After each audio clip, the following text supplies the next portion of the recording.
Assalamu alaikum everyone. Welcome to the Black Hole. I am Shahriyar Khan, and it is my pleasure to introduce Mohammad Hamza Wasim, who is here to give a couple of talks at the Black Hole this weekend. So Hamza Wasim is currently doing his PhD in physics from Oxford University. Before that, he did his electrical engineering from UET Lahore, after which he got a Rhodes Scholarship to study at Oxford. At Oxford, he is working on quantum foundations, interpretations of quantum mechanics, and mathematical linguistics. Today, he is going to tell us about the 2022 Nobel Prize in Physics, which was awarded to three physicists who experimentally verified Bell's theorem and hence proved the existence of quantum entanglement. So he will tell us about that. So let's welcome Hamza Wasim. Thank you, Shahriyar. I would like to use the slide changer and show you some slides. Okay, तो जब तक slides नज़र आती हैं, मैं पूछना चाहूँगा कि आप में से किन लोगों का फ़िज़िक्स में बैकग्राउंड है, कौन, अगर आपने बैचलर्स किया हुआ है या मास्टर्स किया हुआ है तो प्लीज़ अपना हाथ खड़ा करें. ठीक है. और उसके अलावा आपने अगर कोई और साइंस पढ़ी हुई है तो बताइएगा. मेरा बैकग्राउंड आईटी से है. आईटी से. ठीक है. तो फिज़िक्स और साइंस थोड़ी सी मिक्स्ड ऑडियंस है. और किसका साइंस से बिल्कुल ताल्लुक़ नहीं है? ठीक है. तो I think my talk is at the right level. तो अब आप में से किसी एक ने सवाल किया था कि ये तो 2023 चल रहा है, तो हम 2022 के नोबेल प्राइज़ की क्यों बात करना चाह रहे हैं. तो उसकी एक वजह मैंने आपको बता दी कि मुझे इस प्राइज़ में ज़्यादा इंटरेस्ट है क्योंकि ये जिस काम पे मिला वो मेरे काम के ज़्यादा करीब है. और दूसरी वजह यह है कि ये वाला प्राइज़ थोड़ा सा कंट्रोवर्शियल है. और कंट्रोवर्शियल इसलिए नहीं है कि इन लोगों को या इस काम पे क्यों मिला. कंट्रोवर्शियल इसलिए है कि इतनी देर बाद क्यों मिला, या अगर मिला भी तो उसकी जो एक्सप्लेनेशन दी गई थी तो उसमें काफ़ी ज़्यादा डिसएग्रीमेंट है. तो उस पर हम थोड़ी सी बात करेंगे. तो और मेरी उम्मीद ये है कि वो जो कंट्रोवर्सी थी प्राइज़ की एक्सप्लेनेशन के बारे में, उससे हमें उस काम के बारे में थोड़ा सा बेहतर पता मालूम होगा और हम उसको बेहतर अप्रिशिएट कर सकेंगे. तो ये तस्वीर आपने देखी होगी नोबेल प्राइज़ के फेसबुक पेज पे. ये 3 एक्सपेरिमेंटल फिज़िसिस्ट हैं, Alain Aspect, John Clauser, Anton Zeilinger. और ये साइटेशन है प्राइज़ की. For experiments with entangled photons establishing the violation of Bell inequalities and pioneering quantum information science. तो अभी हम इन सब चीज़ों पे बात करेंगे कि ये बेल इनइक्वालिटीज़ की वायलेशन क्या होती है, क्वांटम इंफॉर्मेशन साइंस का यहाँ क्यों ज़िक्र है, और एंटेंगलमेंट क्या होती है. तो आई बिलीव यहाँ पे पहले भी टॉक्स हो चुकी हैं बेल इनइक्वालिटीज़ पे. तो मैं इनइक्वालिटीज़ की जो मैथमेटिक्स है उस पर मैं बहुत ज़्यादा बात नहीं करूँगा, लेकिन उसमें जो मेन आइडियाज़ हैं उस पर मेरा ज़्यादा फोकस होगा. तो अभी मैं आपको पहले कुछ ट्वीट्स दिखाऊंगा जो प्राइज़ के मिलने के बाद आई. शायद इनमें से कुछ जिन लोगों की ट्वीट्स हैं उनमें से आप कुछ लोगों को पहचानते हो. तो ये एक जर्मन फिजिसिस्ट हैं, सबीना होसेनफेल्डर. इनका यूट्यूब पे चैनल भी आई थिंक 1 मिलियन फॉलोअर्स हैं गालबन. तो इन्होंने प्राइज़ ये मिला था अक्टूबर 4 को, लेकिन ये अक्टूबर 6 की ट्वीट है. Reading news about this year's Nobel prize in physics, I haven't yet found a single article that actually gets it right. This is incredibly depressing. इसी तरह की और ट्वीट्स हैं. ये शॉन कैरल की ट्वीट है जो उसी दिन आई थी जिस दिन प्राइज़ मिला था. The Nobel committee makes a common mistake in the press release. आगे की जो बात है वो हम अभी करेंगे, लेकिन आप ये देखें कि वो कह रहे हैं कि नोबेल कमेटी ने भी मिस्टेक किया प्रेस रिलीज़ में. फिर ये 2 दिन बाद का आर्टिकल है. टिम मॉडलिन जो कि एक फ़िलासफ़र हैं, क्वांटम फ़िज़िक्स की फ़िलासफ़ी पे काम करते हैं, न्यूयॉर्क यूनिवर्सिटी में प्रोफेसर हैं. तो उन्होंने फिर ये एक बहुत अच्छा आर्टिकल लिखा जो मैं आप सबको रिकमेंड करता हूँ. इस टॉक के बाद अगर आप इसको और डिटेल में पढ़ना चाहें तो ये बहुत अच्छा आर्टिकल है. What the Nobel prize gets wrong about quantum mechanics. अच्छा, तो अभी इस सब से हमें ये बात समझ आ रही है कि इस प्राइज़ को एक्सप्लेन करना जो है ये मेरे लिए भी काफ़ी चैलेंजिंग होगा. I think this is going to be one of the most difficult popular talks for me, क्योंकि आमतौर पे जब बेल इनइक्वालिटीज़ को एक्सप्लेन किया जाता है जनरल पब्लिक के लिए, वो आमतौर पे इतना ज़्यादा सिंप्लीफाई कर दिया जाता है कि वो गलत हो जाता है, या इतना ज़्यादा उसमें टेक्निकल डिटेल होती है, मैथमेटिक्स होता है कि जो जनरल पब्लिक है वो अप्रिशिएट नहीं कर सकती। तो this is going to be a test for me, और देखते हैं कि कैसा रहता है।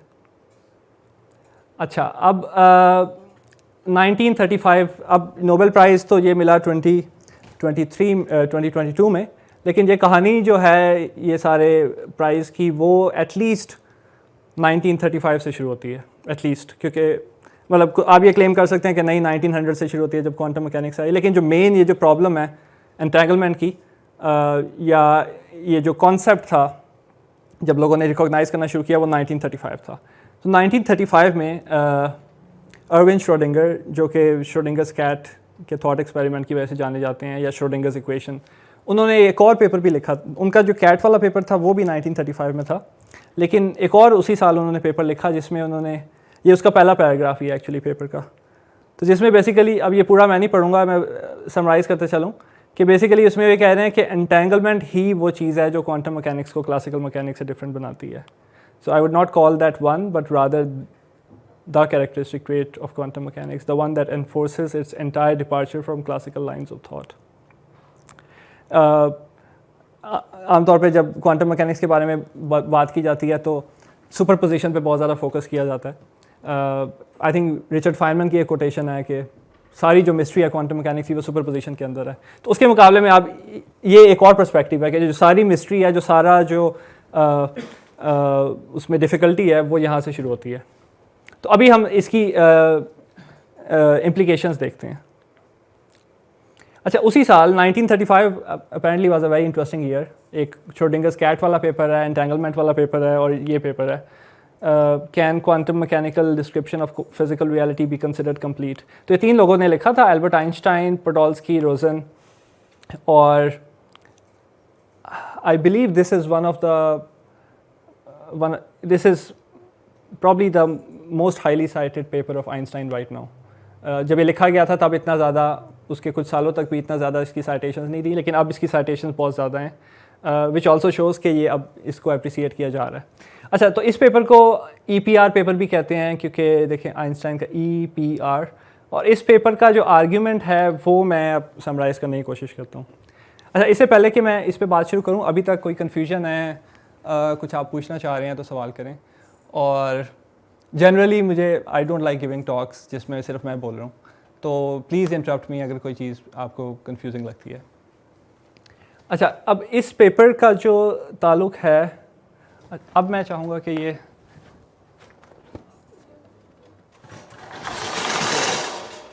हाँ, ये स्लाइड्स अगर आप बंद कर दें।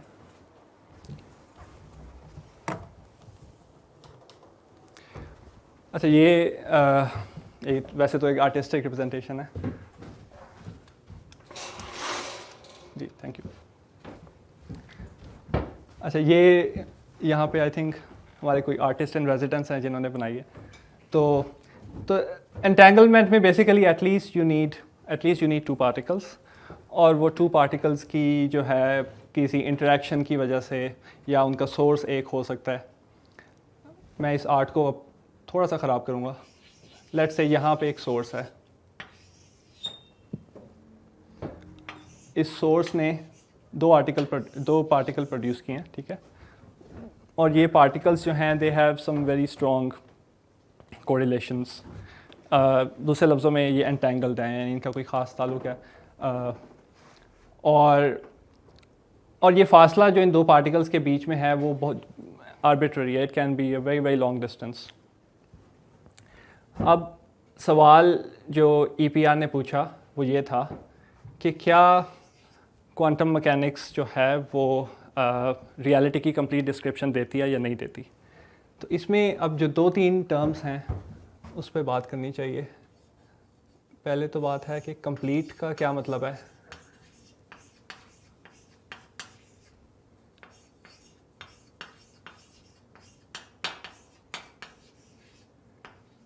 रियलिटी का क्या मतलब है, और हाँ, ये 2 वर्ड यहाँ इंपॉर्टेंट है।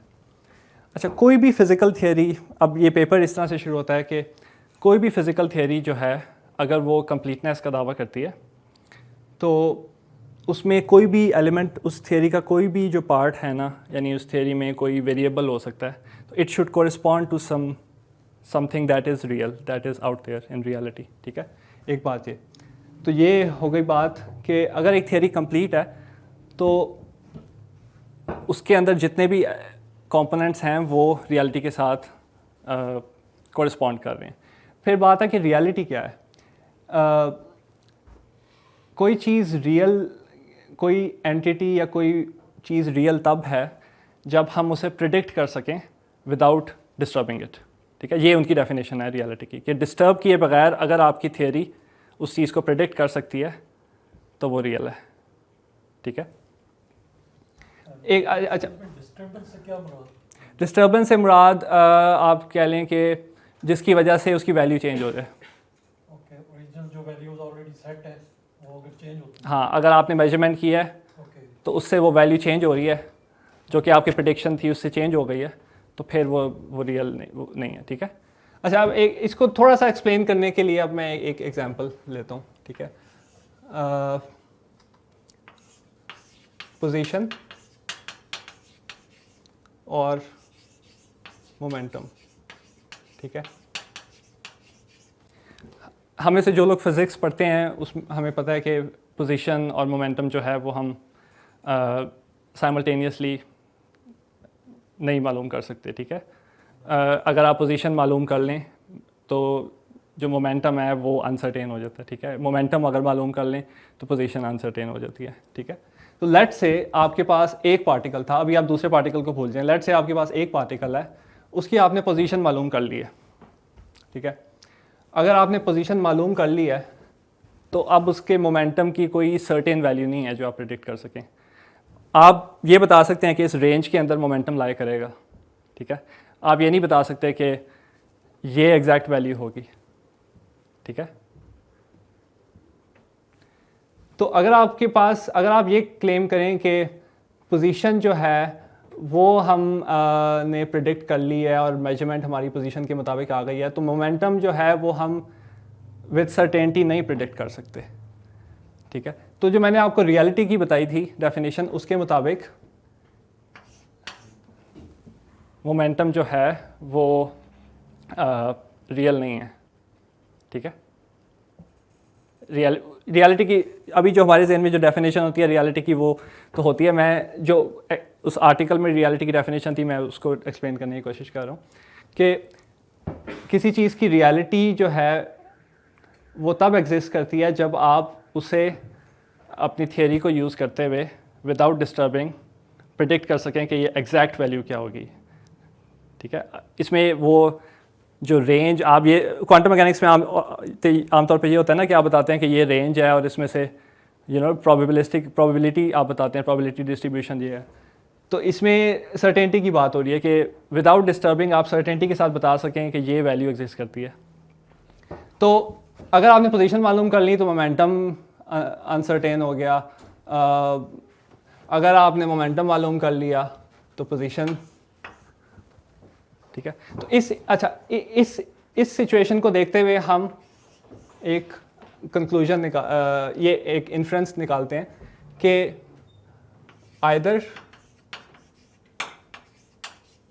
either quantum mechanics is incomplete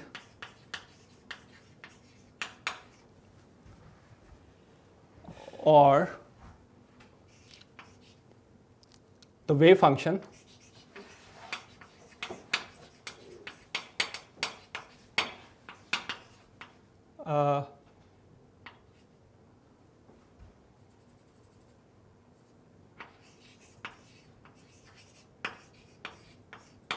does not नहीं, इसको थोड़ा सा डिफरेंट बनाना पड़ेगा। जब मैंने ये कह दिया either quantum mechanics is incomplete, उसका मतलब यही है कि wave function does not give a complete description of reality। दूसरा ये हो सकता है कि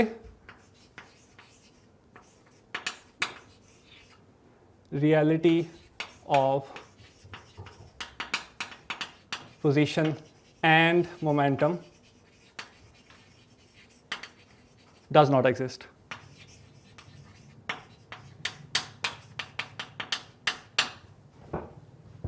ठीक, अच्छा अब कोई सवाल है तो प्लीज़ करें और कोई क्लैरिफिकेशन।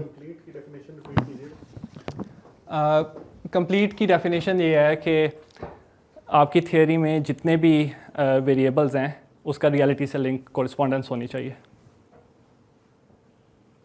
वो डेफिनेशन रियलिटी पे डिपेंडेंट है। लेकिन जी माइक लेने।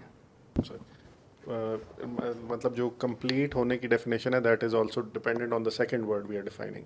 हाँ सॉरी, ये किसी ऑर्डर में नहीं है।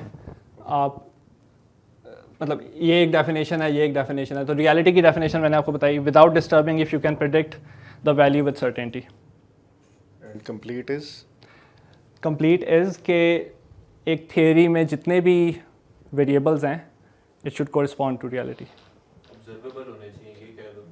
हाँ, मैं ऑब्जर्वेबल का वर्ड नहीं यूज़ करना चाह रहा। वो फिर ना कंफ्यूज हो रहा है दूसरे के साथ। वो रियलिटी की स्पेसिफिक एक डेफिनेशन है।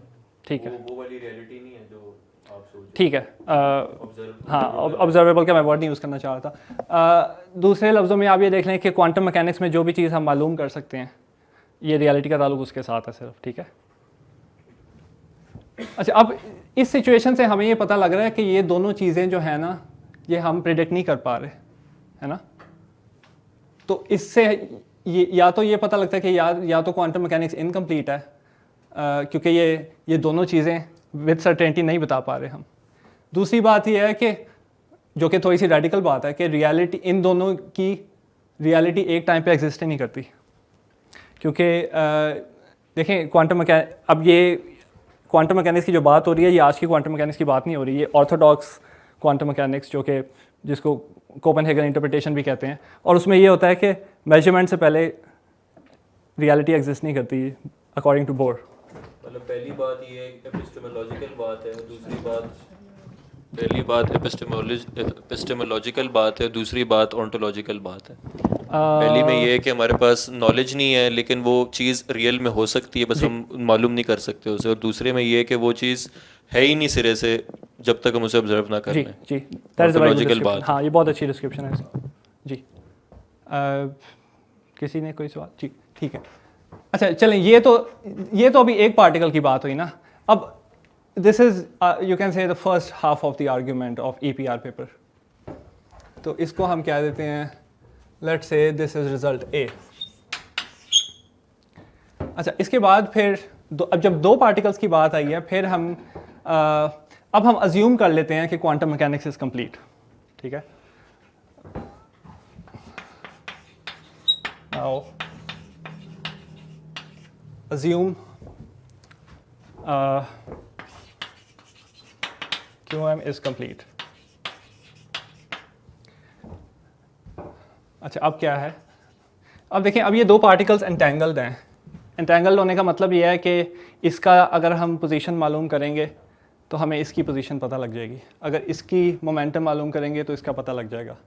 ठीक है, अब यहाँ इस साइड पे हम पोजीशन या मोमेंटम दोनों में से कोई एक चीज़ एक वक्त पे मालूम कर सकते हैं, दोनों नहीं मालूम कर सकते क्योंकि ये रिज़ल्ट हमारे पास है। लेकिन इसके अगर हम पोजीशन मालूम करें तो उसकी पोजीशन हम विद सर्टेनिटी बता सकते हैं क्या होगी, और अगर इसका मोमेंटम मालूम कर लें तो उसका मोमेंटम हम विद सर्टेनिटी बता सकते हैं। तो ये वाला रिज़ल्ट जो है ना कि हम ये दोनों नहीं बता सकते, ये वाला फॉल्सिफाई हो रहा है। एक दफ़ा दोबारा मैं बताऊं कि इसकी हम पोजीशन मालूम करें, उसकी पोजीशन डिटर्मिन हो जाएगी, एग्जैक्ट वैल्यू पता लग जाएगी। इसका मोमेंटम मालूम कर लें, उसकी एग्जैक्ट पता लग जाएगी। वो अलग बात है कि हम एक्सपेरिमेंट कर रहे हैं या नहीं कर रहे, लेकिन without disturbing that particle we can predict its position और मोमेंटम फॉर श्योर। ठीक है, तो जिसका मतलब ये है कि उस पार्टिकल की पोजीशन और मोमेंटम रियलिटी उनकी एग्जिस्ट कर रही है। ठीक है, अच्छा अब हमने अज्यूम किया था quantum mechanics is complete. But दोनों एट द सेम टाइम तो नहीं है जी, not both at the same time. ये बोहर का रिस्पांस था इस पेपर के ऊपर, उस पर हम बात करते हैं अभी। लेकिन देखें, जो रियलिटी की जो डेफिनेशन थी वो यही थी कि without disturbing you can predict in principle.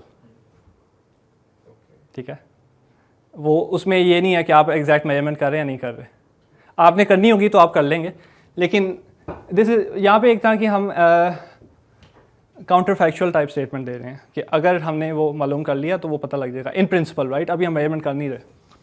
अच्छा, अब हमने अज्यूम किया था क्वांटम मैकेनिक्स इज़ कंप्लीट, और वहाँ से हमारी इन्फ्रेंस ये निकल रही है कि ये वाला जो है पार्टिकल,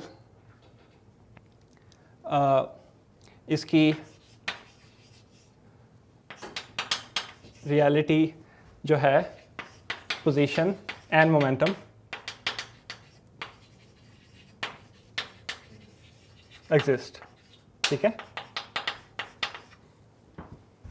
ये हमारा रिजल्ट भी है। अच्छा, अब बी और ए को कंपेयर करें। ए में हमें मालूम हो रहा था कि क्वांटम मैकेनिक्स इज इनकम्प्लीट, और ये और आइदर और वाली सिचुएशन है, या तो क्वांटम मैकेनिक्स इनकम्प्लीट है या पोजीशन और मोमेंटम दोनों एग्जिस्ट नहीं कर रहे एक वक्त में। यहाँ पे हम कह रहे हैं कि क्वांटम मैकेनिक्स कंप्लीट है, यानी पहली वाली जो सिचुएशन थी उसको हमने फॉल्स कर दिया, और जो दूसरा जो हमारा अकेला अल्टरनेटिव था वो भी फॉल्स हो रहा है। तो ये एक इससे फिर हम कंक्लूड कर रहे हैं कि क्वांटम मैकेनिक्स इज इनकम्प्लीट। तो ये रिडक्शन एड अब्सर्डम, जो हम मैथमेटिक्स में, जो लोग मैथमेटिक्स पढ़ते हैं वो जानते होंगे कि इस तरह का प्रूफ होता है कि आप कुछ एजम्पशंस लेते हैं और फिर एक कॉन्ट्रडिक्शन निकालते हैं, और कॉन्ट्रडिक्शन की बेसिस पे आप कहते हैं कि एजम्पशन में से कुछ गलत है। तो यहाँ पे ये वाली हमारा आर्ग्यूमेंट है वो रिडक्शन एड अब्सर्डम है। यहाँ तक कोई सवाल प्लीज़?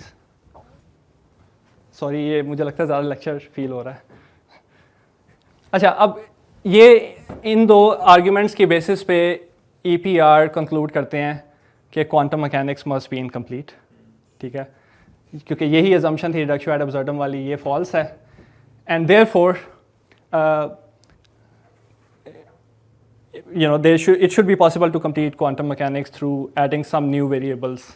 और उन्होंने उस पर बात नहीं की कि वो वेरिएबल्स किस तरह के होंगे, और उन्होंने बाय द वे ये भी क्लेम नहीं किया कि क्वांटम मैकेनिक्स इज़ इनकरेक्ट। यहाँ मैंने करेक्ट या इनकरेक्ट होने की बात नहीं की, दिस इज़ अबाउट कंप्लीटनेस। तो ये आर्ग्यूमेंट है EPR का।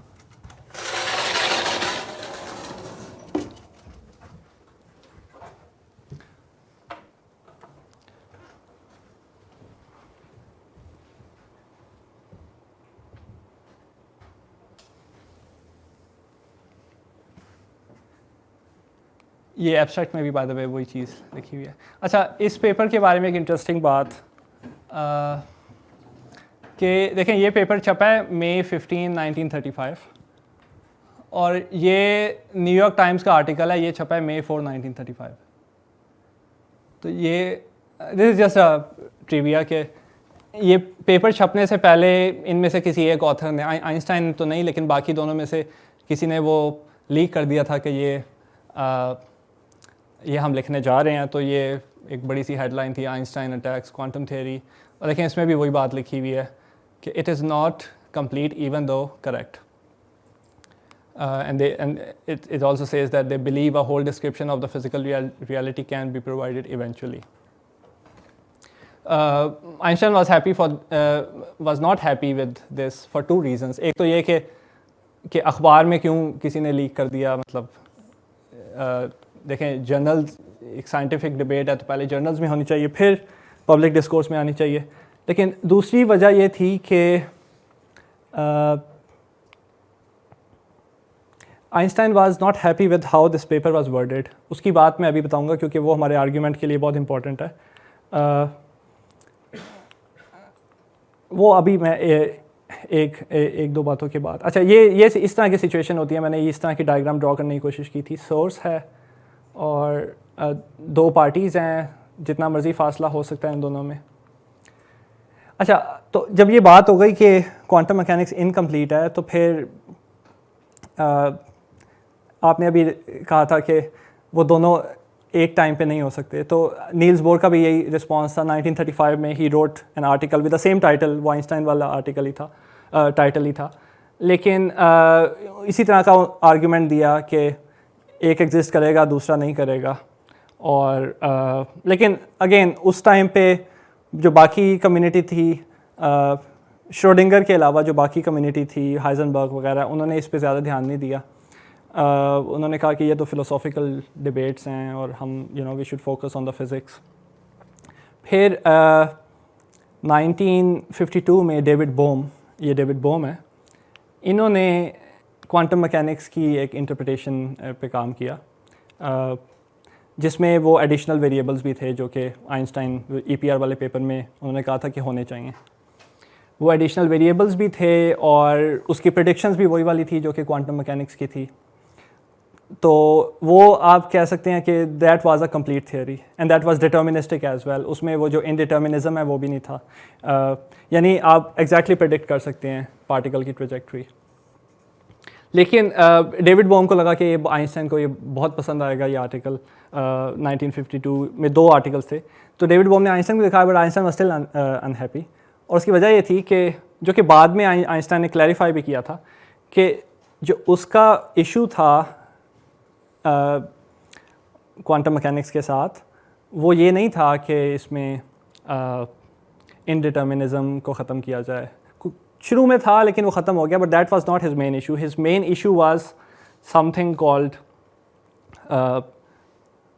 Non locality. और अब नॉन लोकेलिटी पे थोड़ी सी बात करते हैं। अब ये वाला जो पेपर है ये वैसे बहुत अच्छा आर्टिकल है और इसने ये तो आइडेंटिफाई कर दिया था कि एडिशनल वेरिएबल्स होने चाहिए, लेकिन इसकी रीजनिंग इस तरह से थी कि जो नॉन लोकेलिटी वाला इशू था ना, सॉरी मैं वर्ड यूज़ कर रहा हूँ, मैं उसकी आपको डेफिनेशन भी बताऊंगा अभी। नॉन लोकेलिटी वाला इशू इस पेपर की आर्ग्यूमेंटेशन में ना थोड़ा सा छुप के रह गया। इसलिए आइंस्टाइन, मैंने आपको बताया था दूसरा reason Einstein was not happy with this paper was कि इसमें जो रीजनिंग थी उसमें ज़्यादा फोकस जो है ना वो हिडन वेरिएबल्स पे चला गया। यानी ऐसा लग रहा था कि मसला जो है ना वो इनडिटर्मिनिज्म का है, लेकिन जो मेन मसला था उसका वो नॉन लोकेलिटी का था। और वो क्योंकि नॉन लोकेलिटी नज़र आ रहा था कि रिलेटिविटी के साथ क्लैश कर रही है। रिलेटिविटी आइंस्टाइन की दूसरी मतलब क्वांटम मैकेनिक्स में भी आइंस्टाइन की कंट्रीब्यूशन थी, but his main big contribution was in special relativity and general relativity which concern space time और ग्रेविटी। अभी हम उस पर ज़्यादा बात नहीं करेंगे। अच्छा, इस पेपर के 1 साल बाद आइंस्टाइन ने एक और पेपर लिखा, जर्मन में था वो, फिज़िक्स एंड रियलिटी। उसमें उसने थोड़ा सा, और वो सिंगल ऑथर पेपर है, तो उसमें उसने ज़रा क्लियरली आइडेंटिफाई किया कि मेन इशू क्या है। अब हम दोबारा से इस डायग्राम को देखें। अच्छा, हमने ये तो पता है कि सोर्स से हमने 2 पार्टिकल्स प्रोड्यूस किए, एक इधर जा रहा है एक इधर जा रहा है। अब मैंने आपको ये भी उसमें हिंट दी थी कि ये जो फासले हैं ना सोर्स से ये 2 ऑब्जर्वर्स तक या इन 2 ऑब्जर्वर्स के बीच में फासला आप जितना मर्जी बड़ा कर लें। अब इसमें मसले की बात यह है कि these two parties could be like light years away, लेकिन एलिस के कुछ मेजर करने से बॉब के पास जो पार्टिकल गया ना उसकी प्रॉपर्टी डिटरमिन हो रही है, या बॉब के कुछ मेजर करने से एलिस के पास जो स्टेट आ रही है वो इफेक्ट हो रही है। ये बात अजीब सी है, क्योंकि देखें अगर लाइट ईयर्स का डिस्टेंस है आपस में तो लाइट को भी उतने ईयर्स लगेंगे ना एक पार्टी से दूसरी पार्टी के पास पहुंचने में, लेकिन यहाँ पे तो ऐसा लग रहा है कि इंस्टेंटेनियस कोई सिग्नल जा रहा है, तो इसको कहते हैं नॉन लोकेलिटी। तो आइंस्टाइन का जो मेन इशू था वो ये था, क्योंकि जो रिलेटिविटी में एक बड़ा इंपॉर्टेंट पोस्टुलेट यही है ना कि स्पीड ऑफ लाइट कि स्पीड ऑफ लाइट जो है वो मैक्सिमम स्पीड है सिग्नल्स के ट्रांसफ़र होने की या कॉज़ैलिटी की। तो ये मसला था नॉन लोकेलिटी का। अच्छा, जो डेविड बोहम ने थ्योरी बनाई इन्होंने, उसका मसला ये था कि उसने हिडन वेरिएबल्स वाला मसले सारे दूर कर दिए थे, लेकिन उसमें वो नॉन लोकेलिटी थी। अब फिर अगला सवाल यह है कि क्या नॉन लोकेलिटी को रिमूव किया जा सकता है? ये काम जो है ना इसने जॉन बेल ने किया इस पे। जॉन बेल वैसे तो पार्टिकल फिजिसिस्ट से CERN में काम करते थे, लेकिन इनका बहुत इंटरेस्ट था फाउंडेशंस ऑफ क्वांटम मैकेनिक्स पे। तो इन्होंने डेविड बोहम की किताब पढ़ी थी, टेक्स्ट बुक डेविड बोहम ने लिखी थी, बहुत इन्फ्लुएंशियल, और डेविड बोहम के इन्होंने पेपर्स भी पढ़े, क्योंकि ही was not happy with how quantum mechanics was taught. By the way quantum mechanics अभी भी ज़्यादातर उसी तरह पढ़ाई जाती है जिस तरह उस ज़माने में पढ़ाई जाती थी। तो इन्होंने डेविड बोहम के आर्टिकल, इनको भी स्कूल में यूनिवर्सिटी में बताया जाता था कि आपने क्वांटम मैकेनिक्स के बारे में ना सोचना नहीं है कि ये कॉजैलिटी और लोकेलिटी इस तरह की चीज़ों के बारे में ज़्यादा सोचना नहीं है, you just have to calculate and you know make predictions, और प्रेडिक्शंस लैब में वेरीफाई हो रही हैं, तो आपको बाकी फिक्र करने की ज़रूरत नहीं है, ये फ़िलोसॉफिकल इश्यूज़ हैं। तो इसको क्या कहा जाता है, शट अप एंड कैलकुलेट, कि बस आप कैलकुलेशन कर रहे हैं और ज़्यादा परेशान नहीं होना कि ये एक्चुअली हो क्या रहा है। तो जॉन बेल को भी यही बताया गया था यूनिवर्सिटी के टाइम में, लेकिन ही वाज स्टिल अनहैप्पी। फिर जॉन बेल ने डेविड बोहम के पेपर्स पढ़े, और उस ज़माने में ये भी कहा जाता था कि हिडन वेरिएबल थ्योरी हो ही नहीं सकती, क्योंकि जब नील्स बोर ने अपना पेपर लिखा 1935 में, तो लोगों ने वो पेपर नहीं पढ़ा, ज़्यादातर लोगों ने बस ये कहते थे कि जो मसला था ना EPR वाला, वो बोर ने सॉल्व कर दिया। तो बोर का पेपर साइट कर देते थे या कहते थे वो पढ़ लें, लेकिन पढ़ता कोई भी नहीं था। और फिर जॉन वॉन नॉयमन की किताब है mathematical foundations of quantum mechanics, तो उसमें भी जॉन वॉन नॉयमन ने एक प्रूफ लिखा हुआ था which was a faulty proof, कि और वो इस तरह की बात थी कि हिडन वेरिएबल्स नहीं हो सकते। और वो किताब उस वक्त जर्मन में थी, 55 में वो इंग्लिश में छपी।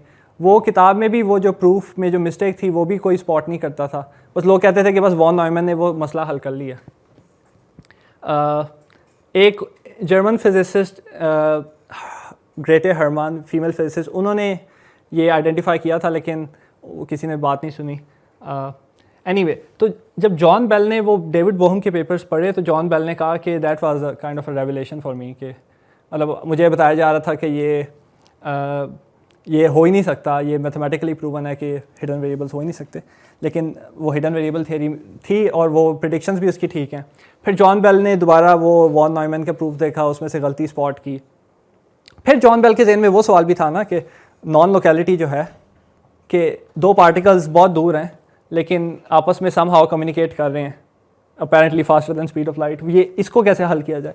तो जॉन बेल ने फिर ये एक बहुत इन्फ्लुएंशियल पेपर है 64 में ये लिखा, इसके टाइटल में ये है on the Einstein Podolsky Rosen paradox, और इसमें सवाल ये पूछा कि अगर हिडन वेरिएबल्स एग्जिस्ट करते हैं और उसमें लोकेलिटी है, ठीक है, जो आइंस्टाइन का मसला था वो इन्होंने अजम्पशन में रख लिया कि लोकेलिटी है, यानी जो पार्टिकल्स फासले पे हैं। हाँ, जॉन बेल ने अज्यूम कर लिया कि यहाँ पे हम जो मेजरमेंट करेंगे ना, उससे यहाँ पे कोई फ़र्क नहीं पड़ेगा, और यहाँ पे जो मेजरमेंट करेंगे उससे यहाँ पे कोई फ़र्क नहीं पड़ेगा, और उसने हिडन वेरिएबल्स भी डाल दिए, यानी जो मेजरमेंट हो रही है उसमें उसने एक्स्ट्रा पैरामीटर या सेट ऑफ पैरामीटर्स डाल दिए कि ये हिडन वेरिएबल्स हैं। और फिर उसने ये जो दो यहाँ पे पार्टीज़ मेजरमेंट्स कर रही हैं उसने कोरिलेशंस निकाल ले, और उन कोरिलेशन से एक वैल्यू, एक एवरेज वैल्यू निकाली। तो उसने फिर देखा न्यूमेरिकली कि ये जो वैल्यूज़ हैं ये एक ख़ास रेंज में लाया करेंगी, ठीक है। यानी वो इनइक्वालिटी सी बन गई कि ये कोरिलेशंस को आप एवरेज करें, ऐड करें, तो ये this should be with in a certain range, अगर लोकेलिटी जो है वो वाकई एग्जिस्ट करती है, ठीक है। तो वो फिर एक एक्सपेरिमेंट, वो क्योंकि उसमें नंबर्स आ गए तो वो टेस्टेबल हो गई बात। और ये देखें ना, ये इसके पीछे भी बोर्ड पे उसी तरह की सिचुएशन बनी हुई है, ये सोर्स है और ये आई थिंक एक इनइक्वालिटी लिखी हुई है। तो ये इस इनइक्वालिटी में ये जो नंबर्स हैं this should be less than 2 I think. और फिर उसने देखा कि क्वांटम मैकेनिक्स जो है वो क्या प्रेडिक्ट कर रही है, यानी एक तरफ तो उसने वो एक लोकल हिडन वेरिएबल थ्योरी बनाई और उसकी प्रेडिक्शंस निकाली, फिर क्वांटम मैकेनिक्स ही निकाली। उसने देखा क्वांटम मैकेनिक्स की प्रेडिक्शन जो है वो उस इनइक्वालिटी के बाहर भी जा रही हैं। तो ये बात यानी मैथमेटिकली उसे पता लग गया कि ये जो लोकल हिडन वेरिएबल थ्योरी है उसके प्रेडिक्शंस में और क्वांटम मैकेनिक्स की प्रेडिक्शंस में फ़र्क है। चलें, ये तो बात थ्योरी की हो गई। और अच्छा, ये पेपर 64 में छपा था। अगेन जॉन बेल ने जब ये पेपर लिखा तो ज़्यादातर लोग नहीं इंटरेस्टेड थे वो बोहर की बात कर रहे थे या कह रहे थे वही वॉन नॉयमैन ने इस पे हतमी फ़ैसला दे दिया तो देखने की ज़रूरत नहीं है। तो कई साल ये पेपर इग्नोर्ड रहा। ये अब अगर आप इसकी साइटेशंस देखें अब बहुत ज़्यादा हैं, लेकिन आप अगर इसके शुरू के 4-5 साल की साइटेशंस देखें बहुत थोड़ी हैं। शायद पहले 2 साल में इसकी कोई भी साइटेशन नहीं थी। तो इग्नोर किया ये पेपर लोगों ने, और वही वजह थी कि क्वांटम मैकेनिक्स इतनी सक्सेसफुल है तो हमें ये फाउंडेशंस पे सोचने की ज़रूरत नहीं है। फिर ये जॉन क्लाउज़र एक अमेरिकन फिजिसिस्ट है, इसने अपने पोस्ट डॉक के दौरान ये जो इनइक्वालिटी है इसका टेस्ट किया। जॉन क्लाउज़र के साथ फ्रीडमैन भी था, who was a graduate student. Berkeley में इन्होंने ये टेस्ट किया पहला इसके ऊपर। ये पेपर है 1972 का। और अच्छा, अब वैसे जो ओरिजिनल EPR था वो पोजीशन मोमेंटम के बारे में था, लेकिन उसी तरह की सिचुएशन आप फोटॉन्स के साथ बना सकते हैं। 2 फोटॉन्स एंटेंगल्ड हैं और आप फिर उनकी पोलराइजेशन मालूम कर रहे हैं। अच्छा, फिर जो लोग हिडन वेरिएबल थियरीज के ख़िलाफ़ थे, देखें, अच्छा यहाँ पे भी सॉरी लिखा हुआ है लोकल हिडन वेरिएबल थियरीज। जो लोग नॉन लोकेलिटी के ख़िलाफ़ थे वो फिर भी इससे कन्विंस नहीं है। उन्होंने कहा कि जो डिटेक्टर्स हैं इनकी एफिशिएंसी इतनी अच्छी नहीं है, हो सकता है जो उनकी वजह से कोई डेटा में कुछ ख़राबी आई है तो ये नॉन लोकेलिटी आ गई है। क्योंकि देखें लोकेलिटी जो है वो it's a very important, it's a very dear notion in physics. जो सारी जो क्लासिकल फ़िज़िक्स है वो लोकल है, रिलेटिविटी लोकल है। तो a lot of people were not willing to give up on locality, लेकिन ये यहाँ एक्सपेरिमेंटली पता लग रहा है कि against local hidden variable theories. Anyway, ये 72 में एक्सपेरिमेंट था, ज़्यादातर लोग कन्विंस नहीं हुए, डिटेक्टर्स अच्छे नहीं हैं, एक ही लैब में एक्सपेरिमेंट हुआ है, तो हो सकता है कोई और वेरिएबल्स हों जो बीच में इंटरेक्ट कर रहे हों। अच्छा, उसके बाद भी कई साल एक्सपेरिमेंट्स नहीं हुए। कुछ एक्सपेरिमेंट्स हुए बट उनका रिज़ल्ट ज़रा डिफरेंट आया, तो फिर लोग और स्केप्टिकल हो गए। फिर एलेन एस्पेक्ट जो कि फ्रेंच फिजिसिस्ट हैं, इन्होंने फिर PhD में ये काम किया। अच्छा, ये जॉन बेल के पास गए पहले, क्योंकि इनके जो सुपरवाइज़र थे उन्होंने कहा कि नहीं, इस पे काम नहीं करना, ये तो no one considers this serious physics और this is a lost cause. तो इन्होंने कहा कि पहले जॉन बेल से मिल के आओ। और खैर ये जॉन बेल के पास गए, तो जॉन बेल ने इन्होंने जब कहा कि मैंने इस पर PhD प्रोजेक्ट, मैंने इस पे एक्सपेरिमेंट करना है, तो जॉन बेल का पहला सवाल था कि क्या आपके पास टेन्योर्ड पोजीशन है। यानी जॉन बेल कह रहे थे कि दिस इज़ मतलब ये सब्जेक्ट, ये टॉपिक इतना स्टिग्मेटाइज्ड है कि this can harm your career. और जॉन बेल ने अपना भी जो ये काम किया इसके ऊपर, he was not very, of course वो CERN में जो उनका काम था वो एक्सपेरिमेंटल पार्टिकल फिजिक्स का था, लेकिन बहुत से उनके कॉलीग्स थे उनको भी नहीं पता था कि he was also working on this kind of stuff, so he had kind of a double life. Anyway, Allen aspect ने, ही वाज वेरी डिटरमिन्ड, तो इन्होंने फिर 7-8 साल लगाए PhD के, 3 एक्सपेरिमेंट्स किए। एक एक्सपेरिमेंट ये था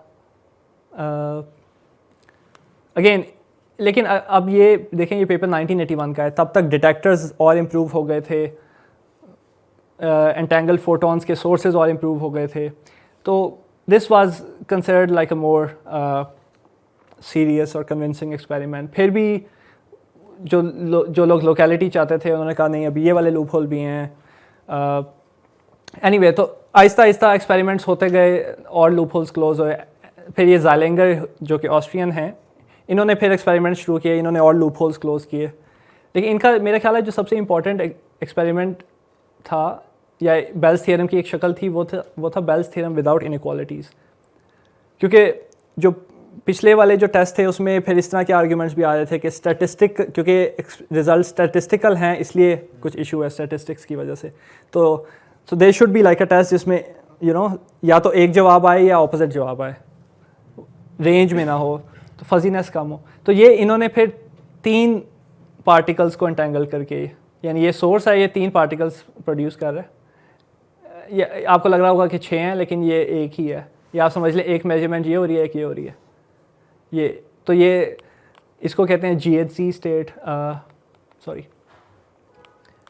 GHZ स्टेट, तो ज़ाइलिंगर ने और भी बड़े काम किए क्वांटम इंफॉर्मेशन में, एक्सपेरिमेंटल काम। और फिर इन्होंने वो जो लूप होल था ना कि हमारा एक्सपेरिमेंट एक ही लैब के अंदर हो रहा है, वो इन्होंने क्लोज़ किया इस तरह के दो या तीन लैब्स जो कि बहुत ज़्यादा फासले पे हैं, किलोमीटर्स का फासला है, और उसमें डिटेक्शन को इस तरह से वो अरेंज कर रहे हैं कि एक लैब से दूसरी लैब में कम्युनिकेशन ना हो सके, इवन लाइट से भी। तो खैर सारे लूप होल्स क्लोज हो गए 2015 में। तो उसके बाद जो लोग इन एरियाज़ पे काम करते हैं वो बहुत ज़्यादा एक्सपेक्ट कर रहे थे कि मिलेगा।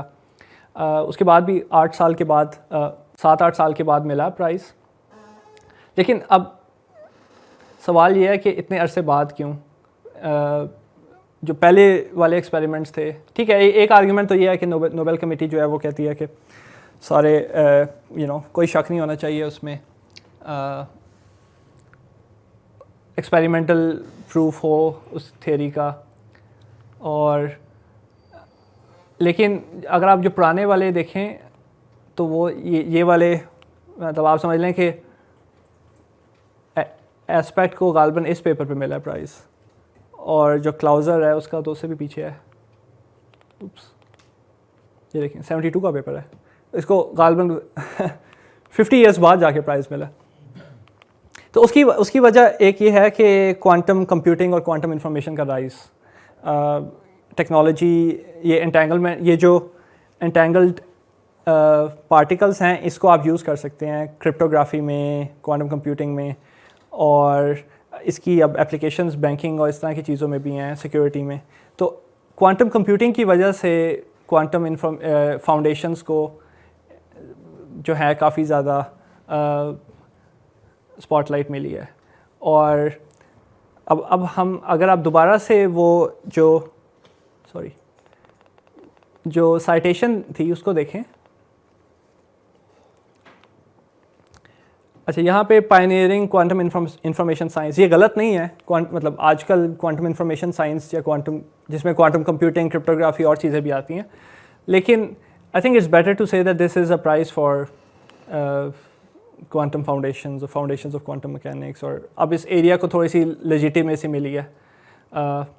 और अब इतना मुश्किल नहीं है इन टॉपिक्स पे काम करना जितना जॉन बेल के टाइम पे था। जॉन बेल की तो डेथ भी हो गई है। इफ़ ही वर अलाइव तो आई थिंक शायद इनमें से किसी एक की जगह जॉन बेल को मिलता। अच्छा, अब आई थिंक हमें थोड़ा सा पता लग गया कि इशू कहाँ थे। अब वो जो नोबेल कमेटी की प्रेस रिलीज़ थी उसकी मैं आपको एक एक्सर्प्ट दिखाता हूँ, और आप मुझे बताएं पढ़ के कि if you find anything wrong with it.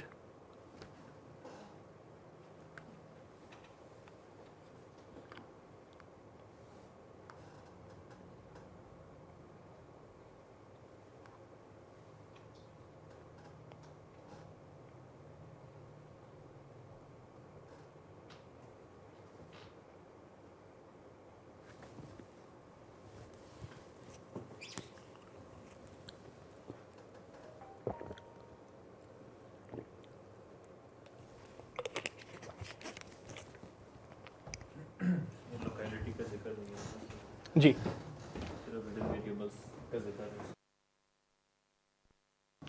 ये देखें, इसको पढ़ के ऐसा लग रहा है कि अच्छा, पहला सेंटेंस देखते हैं कि कोरिलेशन है, ये तो एक्सपेरिमेंटली हमें मालूम है एंटेंगल पेयर में। अब सवाल ये था कि हिडन वेरिएबल्स हैं या नहीं हैं, जो कि आपने देखा EPR के पेपर में ये लिखा हुआ है। और हिडन वेरिएबल को इस तरह से डिस्क्राइब कर रहे हैं कि कुछ इंस्ट्रक्शन है जो पार्टिकल्स को बताएंगे कि एक्सपेरिमेंट में रिज़ल्ट क्या आएगा। ठीक है, 1960s में बेल ने अपना मैथमेटिकल इनइक्वालिटी निकाली। और अच्छा, वो ये यहाँ पे थोड़ा मसला है। This states that if there are hidden variables the correlation between the results of a large number will never exceed a certain value. This is totally wrong, क्योंकि इसमें इन्होंने लोकेलिटी वाला इशू मिस कर दिया है। और इस स्टेटमेंट की काउंटर एग्जांपल यही है कि डेविड बोम की जो थ्योरी है वो एग्जिस्ट करती है, उसके प्रेडिक्शंस टोटली करेक्ट हैं। और एक्चुअली डेविड बोम की थ्योरी आप आज यूनिवर्सिटी में पढ़ा सकते हैं, and it's like totally legitimate theory. It gives deterministic values. Deterministic values, लेकिन आपको ऑब्वियसली ये बताना पड़ेगा कि वो हिडन वेरिएबल्स, यानी जो डिटर्मिनिस्टिक आउटकम्स हैं they are dependent on the hidden variables. तो सारे हिडन वेरिएबल्स आपको एक्सपेरिमेंट में पता नहीं होते इसलिए, लेकिन इन शॉर्ट ये वाली स्टेटमेंट गलत है, हिडन वेरिएबल्स वाली। और इससे देखें लोकेलिटी का इशू बिल्कुल ही इसमें गायब हो गया। इसमें इसको पढ़ के ऐसा लग रहा है कि आइंस्टाइन और पोडोल्स्की और रोजन ने कहा था कि क्वांटम मैकेनिक्स इनकम्प्लीट है तो हिडन वेरिएबल्स होने चाहिए। जॉन बेल ने एक इनइक्वालिटी बताई जिसमें बताया कि अगर हिडन वेरिएबल्स हैं तो एक ख़ास रेंज में वैल्यू होगी, और ये नोबेल लॉरियट्स ने एक्सपेरिमेंट करके बता दिया कि वो रेंज से बाहर जा रहे हैं तो हिडन वेरिएबल एग्जिस्ट नहीं करते। तो वो लोकेलिटी वाला जो मेन इशू था वो बिल्कुल ही इसमें से गायब है। और ये प्रेस रिलीज़ अभी भी नोबेल प्राइज़ के जो पेज है उस पर पड़ी है। आई वॉज होपिंग कि ये इन्होंने रिमूव कर दी होगी, मैं सोचा था पुरानी वाली मैं निकालूंगा, लेकिन ये कल के या परसों का स्क्रीनशॉट है। और ये सुपर डिटर्मिनिज्म अगर हम ले लें तो फिर लोकेलिटी भी एग्जिस्ट कर सकती है और हिडन वेरिएबल्स भी नहीं होंगे उसमें। हाँ, सुपर डिटर्मिनिज्म पे मैंने बात नहीं की, वो थोड़ी सी ज़्यादा सटल है। और आई थिंक वो इस सवाल है जी कोपेनहेगन इंटरप्रिटेशन जो है जी तो उसके अंदर हिडन वेरिएबल्स नहीं है। कोपेनहेगन इंटरप्रिटेशन में कोई हिडन वेरिएबल्स नहीं है, तो अनसर्टेनिटी है उसके अंदर। लेकिन उसमें लोकेलिटी भी तो नहीं है ना, क्योंकि उसमें जब वेव फंक्शन कोलैप्स होता है तो वो पूरे जहाँ पे भी वो डिफाइंड है पूरी यूनिवर्स में डिफाइंड होता है वेव फंक्शन, इंस्टेंटेनियसली हर जगह कोलैप्स होता है, तो वो भी नॉन लोकल है। ठीक है, तो उसमें फिर क्या है, उसमें तो लोकेलिटी भी नहीं है, उसमें हिडन वेरिएबल्स भी नहीं है। ठीक है। तो देखिए वो किस उसका category मसला में? है, उसका जो मेन इशू है वो मेजरमेंट प्रॉब्लम है। उस पर जो संडे की टॉक है वो उस पर है। ठीक है, तो यहाँ पे मैंने मेजरमेंट प्रॉब्लम की कोई बात नहीं की। मेजरमेंट प्रॉब्लम बस एक दो स्टेटमेंट्स में बता दूँ। जब आप के पास कोई पार्टिकल है तो क्वांटम मैकेनिक्स में वेव फंक्शन होता है ना, हमने जिक्र किया था यहाँ पे कहीं पे कि वेव फंक्शन जो है वो कहा जाता है कि उस पार्टिकल की कंप्लीट डिस्क्रिप्शन दे रहा है, और आपने मेजरमेंट करनी है तो वो वेव फंक्शन में सारी इन्फॉर्मेशन है। मेजरमेंट जब तक आपने मेजरमेंट नहीं की वो वेव फंक्शन स्मूथली इवॉल्व कर रहा है, यानी श्रोडिंगर इक्वेशन उसको बता रही है कि कैसे इवॉल्व करना है। लेकिन जैसे ही आपने मेजरमेंट किया है वो सारी एवोल्यूशन ख़त्म हो गई है, वो एक वैल्यू आपको दे देगा। तो ये दो किस्म की डायनामिक्स है, एक वो स्मूथ डायनामिक्स है और एक इंस्टेंटेनियस जिसको कोलैप्स कहते हैं कुछ लोग। तो इसको कहते हैं मेजरमेंट प्रॉब्लम कि why is measurement so special, मतलब कोई एक एवोल्यूशन का लॉ होना चाहिए जिसमें सब कुछ हो, और तो इसको मेजरमेंट प्रॉब्लम कहते हैं। इसको सॉल्व करने के लिए फिर डिफरेंट इंटरप्रिटेशंस हैं। अच्छा, लोकल हिडन वेरिएबल्स जो हैं इससे फिर चार पॉसिबिलिटीज़ निकलती हैं ना, या फिर लोकेलिटी है और हिडन वेरिएबल्स एग्जिस्ट करते हैं, या फिर लोकेलिटी नहीं है हिडन वेरिएबल्स एग्जिस्ट करते हैं, जिस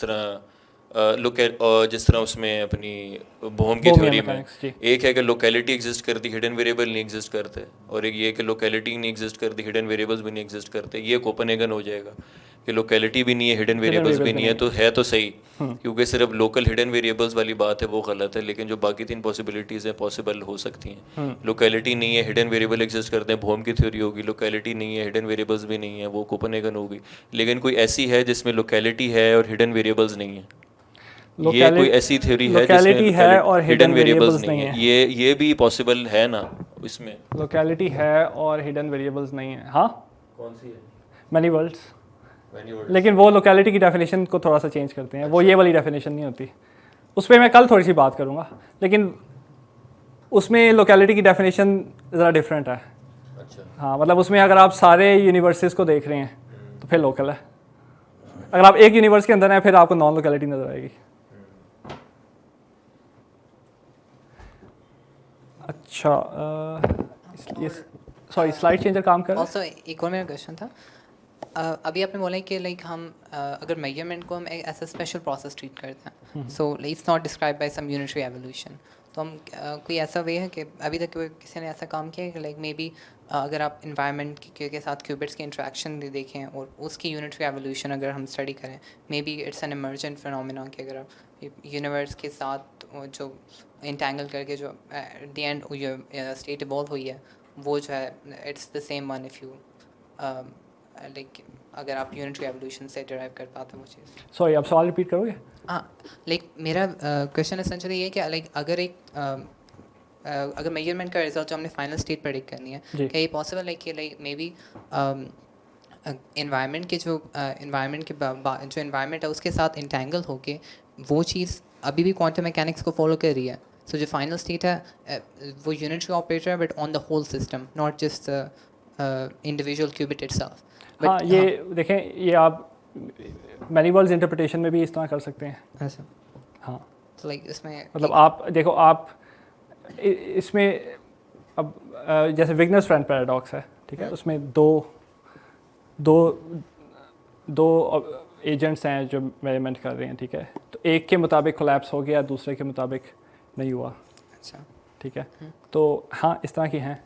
ओके बट और जो different again different interpretations different तरीके से डील करती हैं. बट लाइक मैनी वर्ड्स ऐसे जो मैंने सुना है लाइक दैट्स मोर फिलोसॉफिकल. वो एग्जैक्टली बताते नहीं है ना कि like there is a specific state, अगर इसके साथ इंटेंगल करें and then there is some unitary, कोई ऐसा यूनिटरी ऑपरेटर होगा कि अगर आप उस पर अप्लाई करें then you get this exact final state that you get without unitary operators through projection operators. जो लाइक जो आ रही state this is that exact one. वो लाइक एक formal proof. Is there something? हाँ देखें, मैनी वर्ल्ड्स में Born rule की डिफरेंट डेरिवेशंस एग्जिस्ट करती हैं. ओके और वो उसमें फिर डिफरेंट डिबेट्स हैं कि कौन सी बेहतर है कौन सी नहीं है. तो वहाँ जो बॉर्न रूल है वो डिराइव किया जाता है rather than taken as a postulate. I think मैंने सुना ग्लीसन्स थ्योरम और समथिंग लाइक वो भी क्या सिमिलर है? I'm not sure. I think वो उसका भी गोल था कि like it's goal is to predict to prove Born's rule. Born's rule की बात हो रही Bonds है. rule, नहीं, Bonds I'm not sure about that. Okay नहीं. लेकिन बॉन्स रूल की तो अभी भी लाइक इसी साल I was at a conference और वहाँ पे एक नई डेरिवेशन की बात हो रही थी. तो अभी भी डेरिवेशंस हैं. वैसे जो मशहूर डेरिवेशंस हैं वो I think David Deutsch, David Wallace की हैं ओके और साइमन सॉन्डर्स की हैं. All of these are, all of these subscribe to some version of many worlds. Okay thank you. और कोई सवाल? अभी बाद में टॉक ख़त्म नहीं हुई. इस पे हमने बात कर ली है. और अगर आप इस पे ज़्यादा थोड़ा सा पर्सनल व्यू पढ़ना चाहते हैं एक फिजिसिस्ट का जिसने वो सारा जो स्टिग्मा था इस सब्जेक्ट के गिर्द उसको फेस भी किया और उसमें कैरियर्स पे क्या इन्फ्लुएंस थे, जो लोग इस एरिया पे पीएचडी करते थे उनको फिर जॉब्स नहीं मिलती थी, तो इवन 90s तक. तो ये मेरे सुपरवाइज़र का हाँ ये मेरे सुपरवाइज़र का एक ब्लॉग आर्टिकल है, ये आप पढ़ सकते हैं इंटरनेट पे. अच्छा, अब ये तो एक्सपेरिमेंट्स तो बहुत ग्राउंड ब्रेकिंग एक्सपेरिमेंट्स हैं कि हम पाकिस्तान में कर सकते हैं. तो उस टाइम तो नहीं कर सकते थे, आज कर सकते हैं. आज टेक्नोलॉजी काफ़ी अच्छी हो गई है. एंटेंगल फोटॉन्स हम पाकिस्तान में भी बना सकते हैं, एक्सपेरिमेंट्स कर सकते हैं. तो मेरा जो अंडरग्रेड का प्रोजेक्ट था वो एक्चुअली इन्हीं के इसी तरह का प्रोजेक्ट था. लम्स में सिंगल फोटोन क्वांटम मैकेनिक्स की एक लैब थी, अभी भी है बाय द वे. और वहाँ हमने ये वाले जो एक्सपेरिमेंट्स हैं ये ख़ुद बनाए भी थे, परफॉर्म भी किए थे और उनकी फिर थियरी के साथ हमने कंपैरिजन भी किया था. और तो ये just to give you an idea कि किस तरह से होता है, कि फ़िज़िकली किस तरह से होता है. तो ये ऑप्टिक्स लैब है. तो ऑप्टिक्स का एक लैब बेंच है, ये लेज़र है, मिरर से खैर सिर्फ अलाइनमेंट कर रहे हैं. ये एक क्रिस्टल है जिसके पास कुछ ख़ास फ्रीक्वेंसी के फोटॉन्स आएँ तो उनको एब्जॉर्ब कर लेता है और फिर a pair of photon emit करता है, एक पेयर. और वो जो पेयर है वो एंटेंगल्ड होता है. तो ये जो वाइट बीम्स आ रही हैं ना, ये एंटेंगल्ड बीम्स हैं. और फिर हम उनकी पोलराइजेशन मालूम करते हैं. और ये खैर ये फिर डिफरेंट मेजरमेंट्स करने के लिए डिफरेंट वेव प्लेट्स हैं, ये डिटेक्टर्स हैं और फिर उसके बाद काउंटिंग है, पोस्ट प्रोसेसिंग वगैरह. तो ये जो क्लाउजर ने जो एक्सपेरिमेंट किया था 1972 में वो भी हमने लम्स में परफॉर्म किया और एक्चुअली बनाया फिर परफॉर्म किया. और जो एलेन एस्पेक्ट का जो एक्सपेरिमेंट था पीएचडी वाला वो भी हमने परफॉर्म किया. और ये जो एक्सपेरिमेंट्स हैं ये आई थिंक अब करिकुलम का पार्ट भी हैं. Graduate students and under graduate students can do it and build on it. और तो इसकी बेसिस पे ये हमने किताब भी लिखी, quantum mechanics in a single photon laboratory. ये मैं हूँ, ये फैज़ान है, ये डॉक्टर सभी हैं जिनकी लैब है. This is another view of the lab. और अभी हाल ही में इन्होंने कुछ और एक्सपेरिमेंट्स भी किए हैं. खैर ये वाला काम मैंने तो 2019 तक किया था. This book came out in 2020. लेकिन अब इन्होंने रिसेंटली कुछ नए एक्सपेरिमेंट्स भी किए हैं. और तो इस किताब का भी सेकंड एडिशन आ रहा है. और अगर आप इसके बारे में और पढ़ना चाहते हैं तो ये वेबसाइट है phizlab.org और ये QM लैब है, तो ये आप जाके देख सकते हैं. जो भी हमने एक्सपेरिमेंट्स किए थे उससे रिलेटेड जो भी इंफॉर्मेशन है, अगर कोई रिक्रिएट करना चाहता है पाकिस्तान में किसी और लैब में भी, तो वो सारी इंफॉर्मेशन अवेलेबल है। जो डिटेक्शन के लिए जो इंस्ट्रूमेंटेशन थी उसका कोड और इस तरह की चीज़ें, सैम्पल डेटा। तो मेरा जो इंटरेस्ट है फाउंडेशंस की तरफ वो यहाँ से आया। इससे ये प्रोजेक्ट करने से पहले मुझे ज़्यादा नहीं पता था बेल्स थ्योरम का और फाउंडेशंस का, तो मेरा इंटरेस्ट यहाँ से शुरू होता है। So this was just a personal note. अब अगर आप इसके बाद इन टॉपिक्स के बारे में और पढ़ना चाहते हैं तो I would like to recommend 3 books. Quantum mechanics की हिस्ट्री के ऊपर generally this is a great book, what is real, Adam Becker की। इसमें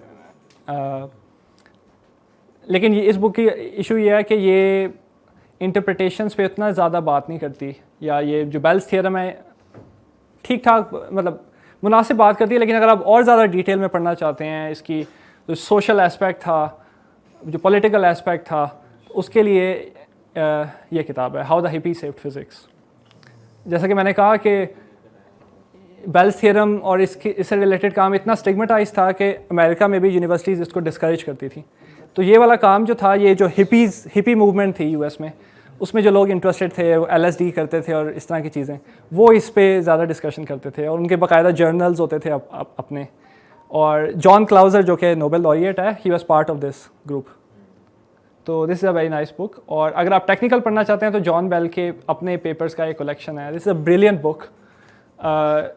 कोई भी क्वांटम मैकेनिक्स का स्टूडेंट जो है उसको ये किताब पढ़नी चाहिए। और ये जो पेपर्स हैं वो इतने, ज़्यादातर पेपर्स इतने एक्सेसिबल हैं कि you don't even need a physics background to read. तो I would like to stop here, thank you.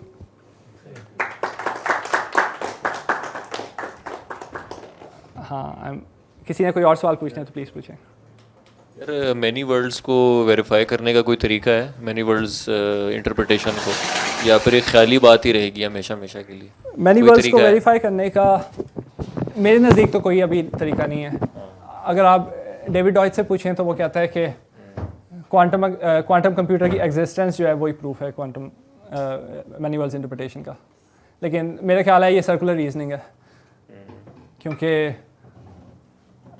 आप मतलब if you are a believer in many worlds then obviously it's a proof. तो लेकिन खैर ये मैंने थोड़ा सा स्ट्रॉ मैन किया है। बेहतर एक्चुअल आर्ग्यूमेंट ये भी है कि देखिए जो क्वांटम मैकेनिक्स में जो कंप्यूटेशन हो रही है सुपरपोजिशन के साथ, वो डेविड डॉयच का कहना ये है कि अगर आप if you build a sufficiently large quantum computer, तो आपके पूरे यूनिवर्स में इतने पार्टिकल्स ही नहीं है जो उस कंप्यूटेशन को परफॉर्म कर सकें।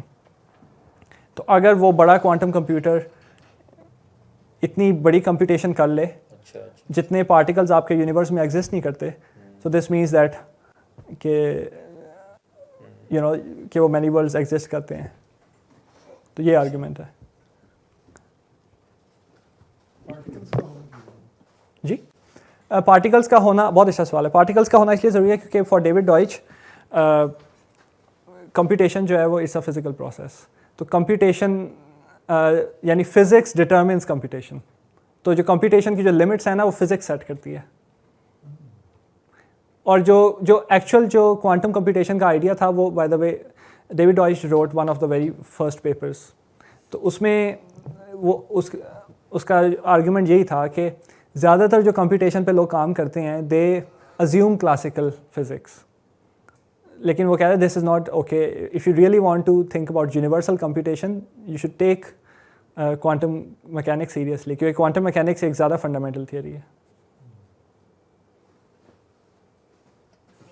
एक रिक्वेस्ट होगी फॉर द नेक्स्ट सेशन, अगर सुपर डिटर्मिनिज्म पे थोड़ा अगर हम आप एक्सप्लेन कर सकें, I am very interested in it. ठीक है, थैंक यू।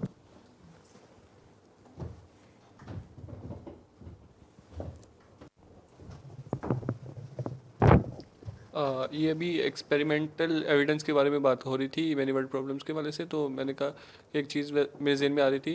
व्हीलर अपने आखिरी टाइम पे कुछ उसने पेपर्स लिखे थे, और आजकल अभी भी जिस तरह असगर कादिर या इस तरह के कुछ और लोग लिख रहे हैं पेपर्स जो इस तरह के एक्सपेरिमेंट्स सजेस्ट कर रहे हैं, जिससे हम ना तमाम इंटरप्रिटेशंस को वन बाय वन रिजेक्ट या एक्सेप्ट कर सकेंगे। तो अगर उनका इंटरेस्ट है तो वो उस चीज़ को, उनके पेपर्स को देख सकते हैं। अब काम हाँ, चल रहा आई थिंक एक पेपर मैंने देखा है डॉक्टर असगर कादरी का, but I haven't really read it properly. लेकिन इस तरह के इस वक्त एक और सीरीज़ ऑफ एक्सपेरिमेंट सजेस्ट किए जा रहे हैं जिसको कहते हैं जैसे मैंने अभी बात की थी विग्नर्स फ्रेंड, जो कि एक थॉट एक्सपेरिमेंट था। तो उसमें ये होता है कि एक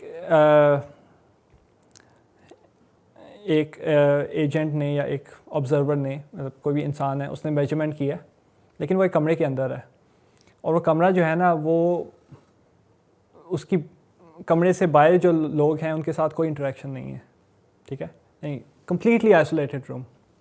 ये बड़ी एब्स्ट्रैक्शन हम कर रहे हैं, वैसे पॉसिबल नहीं है इफ़ यू आस्क मी, लेकिन एक room which is completely isolated from the rest of the world, उस रूम में एक ने मेजरमेंट किया और उस रूम से बाहर एक इंसान है।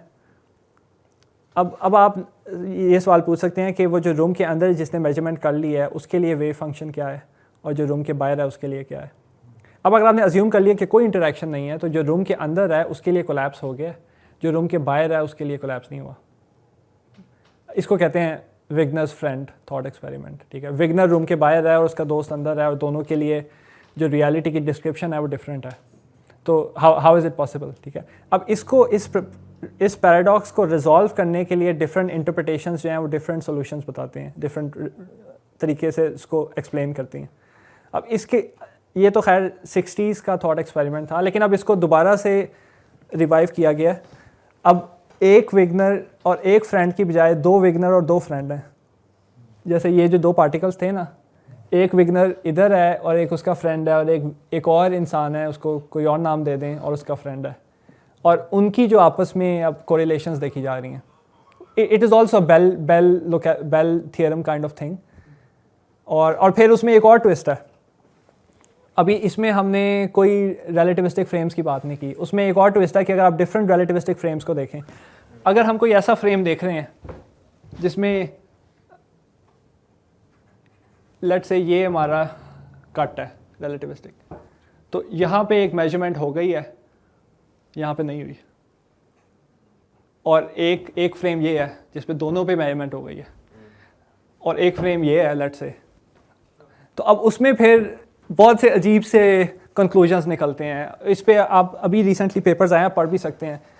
तो कुछ लोग उन थियरम्स की बेसिस पे आर्ग्यू कर रहे हैं कि objective reality doesn't exist. Relational interpretation, हाँ, फिर डिफरेंट इंटरप्रिटेशंस हैं जो लोग वो उन थियरम्स की बेसिस पे कह रहे हैं कि ये वाली इंटरप्रिटेशंस, अगर ये एक्सपेरिमेंट्स हो गए और ये थियरम के साथ एग्री कर गए, तो ये वाली इंटरप्रिटेशन रूल आउट हो जाएंगी, ये वाली रह जाएंगी, ठीक है।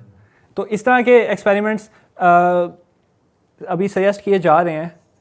मुझे कुछ अर्सा पहले इन थियरम्स में बहुत ज़्यादा इंटरेस्ट हुआ था।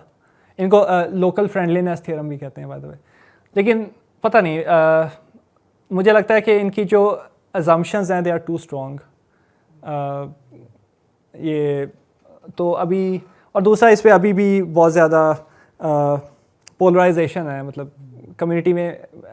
आई talk to people at conferences जो कि इन चीज़ों पे काम करते हैं, तो एक तरफ लोग हैं जो समझते हैं कि ये वाले जो नए थियरम्स हैं ये इनकी वही अहमियत है जो बेल्स थियरम की थी, और दूसरी तरफ लोग हैं वो कह रहे हैं कि नहीं, दे आर सिली।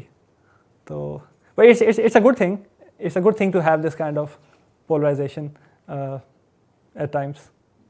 अच्छा, वैसे अभी मेरे ज़हन में आ रहा था कि वो जो वेगनर फ्रेंड्स वाला एक्सपेरिमेंट है, इसको हम मॉडर्न वर्ल्ड में इसी का एनालिगस जो अभी लेनी ने किया था EREPR, उसमें फायर वर्ल्ड एक उसने फायर वॉल एजम्पशंस ली थी, जिसमें उसने ब्लैक होल के एक तरफ रहता हूँ और दूसरी तरफ रह रहा हूँ, और उससे उसने कुछ एक्सपेरिमेंट्स करवाए हैं।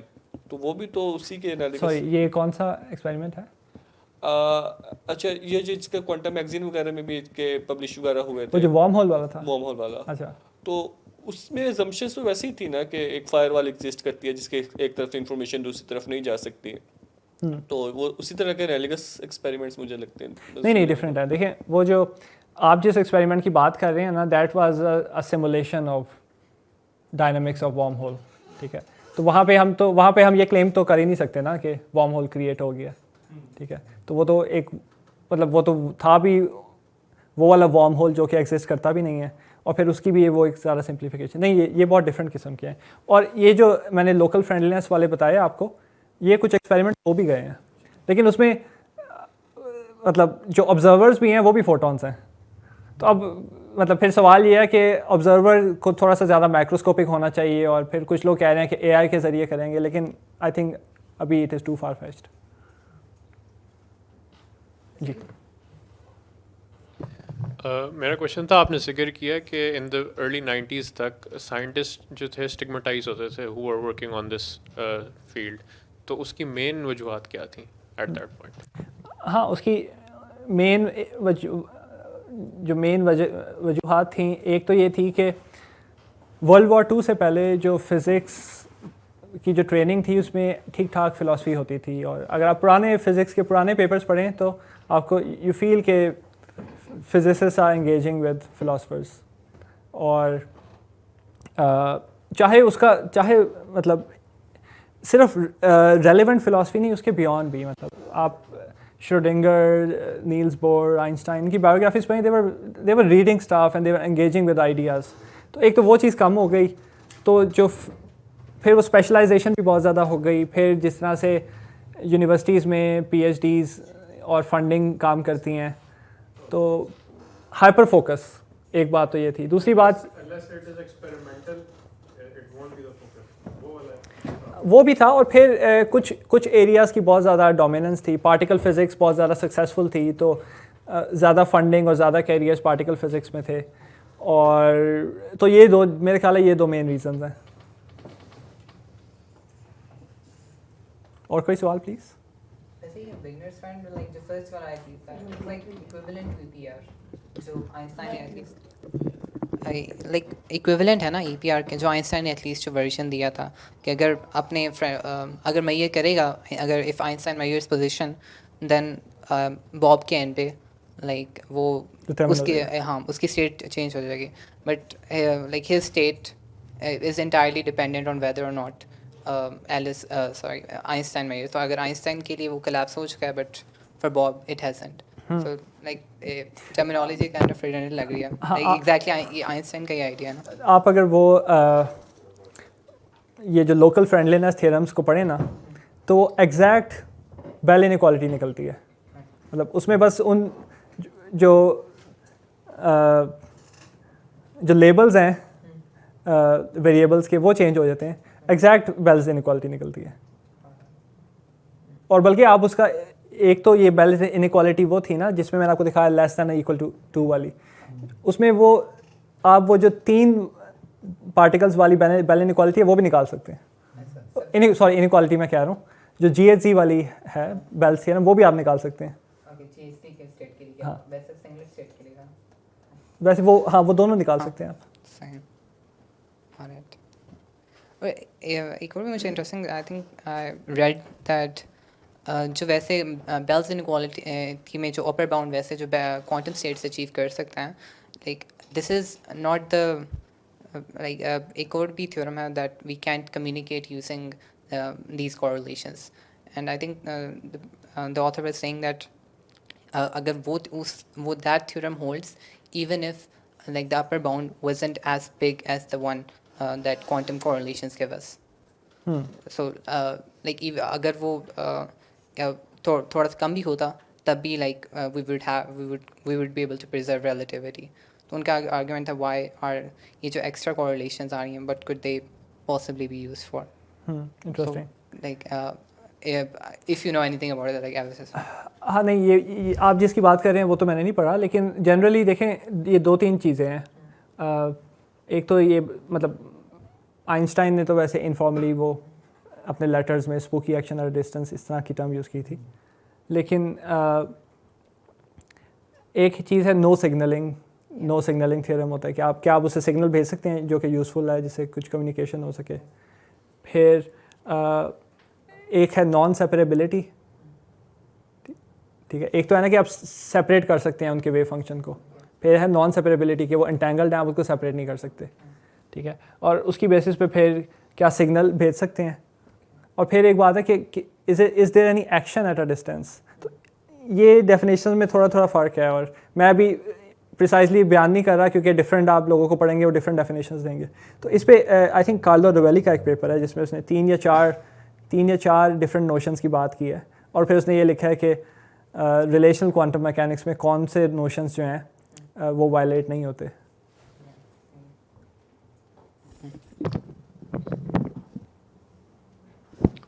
मेरी तो बैकग्राउंड कोई नहीं है फिज़िक्स की, लेकिन सर्न में जो गॉड पार्टिकल की डिस्कवरी है, it may be irrelevant to the present topic, लेकिन वो गॉड पार्टिकल इस बात पे कोई रोशनी डालता है कि कोई यूनिवर्सेस एक से ज़्यादा होंगी या नहीं होंगी, और how realistic is the idea कि there is a God particle जो कि चार्ज लेस और मासलेस है।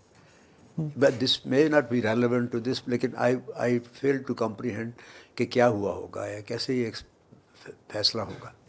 हाँ, पहली बात तो ये कि गॉड पार्टिकल मतलब it's a misleading term. God, हाँ वो तो नहीं ये हाँ तो वो नहीं देखें, पहली बात तो ये कि I am not an expert on in particle physics या हिग्स बोसॉन, लेकिन I don't think there it gives any indication of many words. लेकिन इसके साथ ही एक और बात अभी जब आप कहते हैं वर्ड तो is a different word from universe. हाँ वो दोनों हाँ वो दोनों टर्मिनोलॉजी यूज़ होती हैं यहाँ पे ना। लेकिन वो मैं वही क्लैरिफाई कर रहा हूँ कि यहाँ पे जब हम मैनी वर्ल्ड्स की बात करते हैं या मल्टी वर्ल्ड्स की बात करते हैं, वो एक डिफरेंट नोशन है कॉस्मोलॉजी वाले मैनी वर्ल्ड से। मतलब एक इस तरह का नोशन भी है कि यूनिवर्स में ना डिफरेंट रीजन्स हैं, वो आपस में कम्युनिकेट कर ही नहीं सकते, और सारा जो है ना यानी तो उसको एक इंडिविजुअल एक यूनिवर्स, तो एक मल्टीवर्स का वो नोशन भी है जो कि इन्फ्लेशन से आता है। आई थिंक शहरियार इस पे ज़्यादा बात कर सकते हैं। तो वो डिफरेंट है। तो इस पे आप अगर इंटरेस्टेड हैं, एक मैं किताब आपको रिकमेंड कर देता हूँ। मैक्स टैगमार की किताब है आर मैथमेटिकल यूनिवर्स। तो उसमें उसने 4 किस्म के जो मल्टीवर्स हैं या मैनी यूनिवर्स हैं उसकी बात की हुई है, तो वो आप देखें। I just want to know इस फील्ड में नोबेल प्राइज़ किस बेस पे दिया जाता है या मिलता है? फाउंडेशंस में जनरली, फिज़िक्स में। हाँ देखिए नोबेल प्राइज़ तो एक बहुत ही एक पॉलिटिकल मतलब बहुत सारे रीजंस हैं इसके। अभी जब हम आ रहे थे टॉक के लिए तो शहरियार और मैं यही बात कर रहे थे कि नोबेल प्राइज़ जो है इसमें बहुत ज़्यादा लक भी मैटर करता है और चीज़ें भी मैटर करती हैं। तो ऑब्वियसली एक बात तो इम्पॉर्टेंट है इसमें कि it should be a very important contribution to physics. हमारी अंडरस्टैंडिंग में कोई इम्प्रूवमेंट आए आम तौर पे, या कोई ऐसी टेक्नोलॉजी आए जो कि ह्यूमैनिटी को बहुत ज़्यादा बेनिफिट दे, ठीक है, या कोई ऐसी टेक्नोलॉजी आए या कोई ऐसी थियरी आए जिसकी वजह से कोई ऐसा इंस्ट्रूमेंट बने जो साइंस को या बहुत ज़्यादा इम्प्रूव करे या ह्यूमैनिटी की बहुत ज़्यादा हेल्प करे। तो ये आम तौर पे होते हैं। और फिज़िक्स में रिसेंटली जो प्राइजेस दिए जा रहे हैं वो ज़्यादातर इस तरह के होते हैं जो कि एक्सपेरिमेंटली कंफर्म्ड होते हैं। पहले होता था कि ऐसे लोगों को भी मिल जाते थे जो सिर्फ थियरी होती थी, लेकिन थियरी बहुत अच्छी होती थी, लेकिन अब वो ज़रा वेट करते हैं कि एक्सपेरिमेंटल कंफर्मेशन आ जाए ताकि बाद में ऐसा ना हो कि वो गलत साबित हो जाए। और फिर देखें, आप जब किसी साइंस के या किसी भी और एरिया में काम करते हैं एकेडेमिया में, तो उसमें की एक अलग पॉलिटिक्स होती है, डिफरेंट ग्रुप्स बने होते हैं और उनके अपने इंटरेस्ट होते हैं। फिर उसमें फंडिंग का भी ताल्लुक आता है, किस ग्रुप को ज़्यादा फंडिंग मिल रही है, किसको नहीं मिल रही। तो हर ग्रुप में ना कुछ लोग होते हैं जो अपने एरिया की बहुत ज़्यादा प्रमोशन करते हैं। तो नोबेल प्राइज़ का ताल्लुक इससे भी है कि अच्छा काम तो है लेकिन मार्केटिंग अच्छी किसकी है। तो ये मतलब कंप्लीशन और रियलिटी बेस्ड है जी, कंप्लीशन और रियलिटी बेस्ड, मतलब जिसके पास ज़्यादा फंडिंग और पैसा है जी उसको नोबेल प्राइज़ मिल गया। नहीं, उसकी देखें वो एक चीज़ है, ऐसा नहीं है कि सब कुछ इसी बेसिस पे है। देखें वो साइंस, जब फिज़िक्स का जो आमतौर पे नोबेल प्राइज़ मिलता है उसकी साइंटिफिक कंट्रीब्यूशन पे किसी को डाउट नहीं होता। मतलब इस साल का जो नोबेल प्राइज़ मिला है, मतलब उस पर भी मेरा नहीं ख्याल कोई ऐसा होगा जो कहेगा कि यार इसको क्यों दिया, इसको तो नहीं मिलना चाहिए था, ये गलत काम था। ऐसा नहीं होता। मतलब देखें फिज़िक्स में इतना ज़्यादा काम हो रहा है कि सबको प्राइज़ दिया जा भी नहीं सकता, ठीक है। और फिर आपको ये भी पता है कि 3 लोगों की लिमिट होती है, तो बहुत से काबिल लोग हैं जिनको मिलना चाहिए, उनको नहीं मिलता फॉर डिफरेंट रीजंस।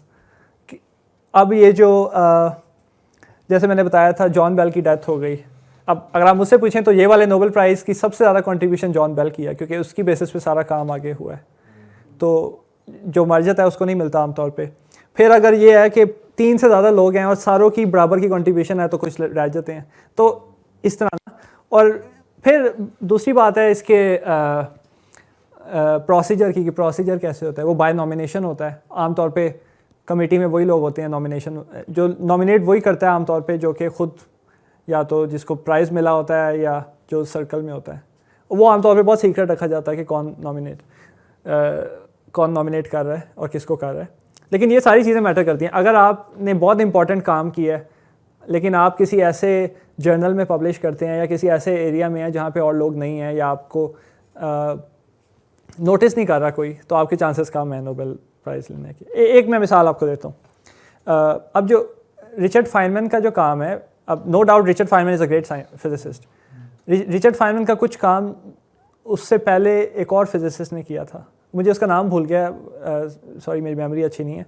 लेकिन वो जो फिजिसिस्ट था दूसरे वाला, ही डिडंट केयर कि मेरा काम कोई अप्रिशिएट कर रहा है। उसने कुछ ऐसे जर्नल्स में पब्लिश किया जो कि बड़े मतलब गुमनाम से थे, और आई थिंक बाद में कहीं पे जाके फाइनमैन ने भी उसको क्रेडिट दिया। फिर एक और मिसाल, खैर डेविड डॉइच को नोबेल तो नहीं मिला लेकिन उसको और बड़े बड़े प्राइज़ मिले हैं, वुल्फ प्राइज़। और डेविड डॉइच ने जिस ज़माने में अपने पेपर लिखे उससे थोड़ा अरसा पहले एक जापानीज़ साइंटिस्ट है यूरी मानिन, उसने भी क्वांटम कंप्यूटिंग का आइडिया दे दिया हुआ था। अब वो क्योंकि जापान में है था और हाँ रशियन है, हाँ सॉरी रशियन है, हाँ स्टुकलबर्ग था बिल्कुल स्टुकलबर्ग था, हाँ। और बिल्कुल यार ऑनलाइन सवाल है एक जी। अच्छा, एहसान जब्बार का सवाल है कि वो जो सुपरपोजिशन वाली आपने बात की थी, don't you think superposition is more fundamental than entanglement? I mean it's superposition that gives rise to entanglement. So weren't Feynman and Schrödinger saying the same thing? ये सवाल। दो बातें इसमें। अच्छा, एक तो यह है कि I don't think it is more fundamental. You can have superpositions, आपकी और थियरीज़ में भी सुपरपोजिशंस हैं, but they don't give rise to entanglement. ठीक है, सुपरपोजिशन का आइडिया क्लासिकल ऑप्टिक्स और इस तरह की वेव्स में भी है सुपरपोजिशन। तो in that sense I don't consider it something which you know is something surprising about quantum mechanics. एक बात। दूसरी बात यह है कि क्वांटम मैकेनिक्स की डिफरेंट, अब संडे को हम इंटरप्रिटेशन पे बात करेंगे, लेकिन क्वांटम मैकेनिक्स की डिफरेंट रिकन्स्ट्रक्शंस भी हैं। लोगों ने नए सिरे से बनाई है क्वांटम मैकेनिक्स डिफरेंट एक्सियम्स और प्रिंसिपल्स को लेके। उसमें हो सकता है कोई ऐसी इंटरप्रिटेशन हो जिसमें सुपरपोजिशन से एंटेंगलमेंट निकले, अभी मेरे जहन में नहीं है। लेकिन मेरा काम जो है, और at least I know of certain reconstructions of quantum mechanics जिसमें एंटेंगलमेंट जो है बिल्कुल सेंटर पे है।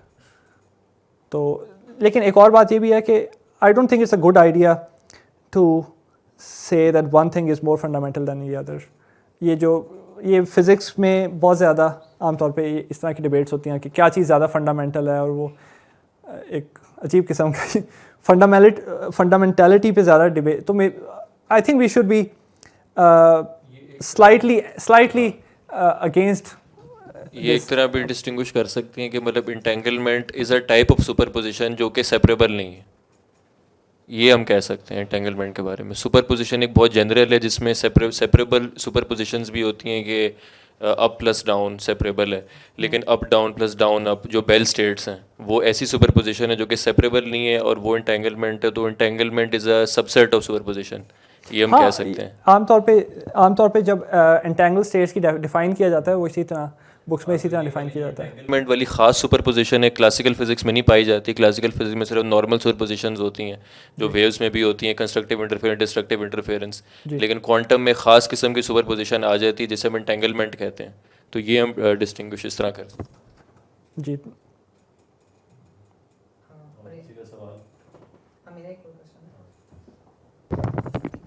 ये आइंस्टाइन familiar था क्या, like that we Sorry? can Einstein no signaling theorem से उस टाइम familiar था like throughout his life कि हम entanglement तो है but it can be used to communicate faster than light.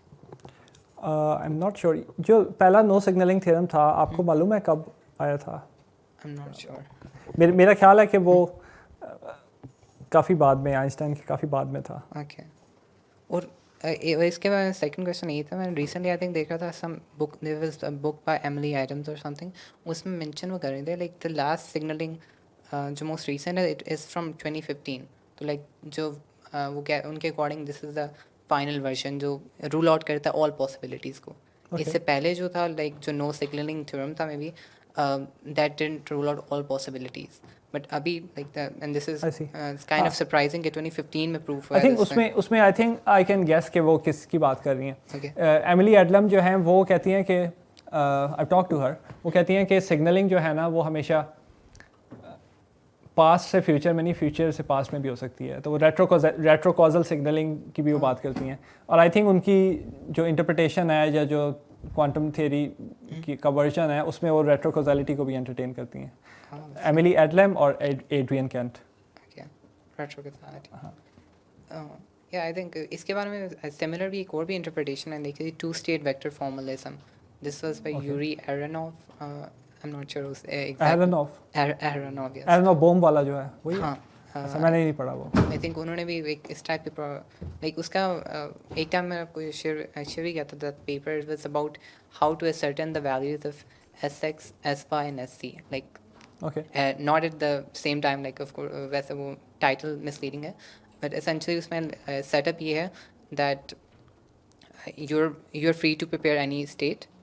अब आपके पास अब आपने ये स्टेट जो है किसी और को देनी है and they can perform any measurement in Sx, Sy और Sc.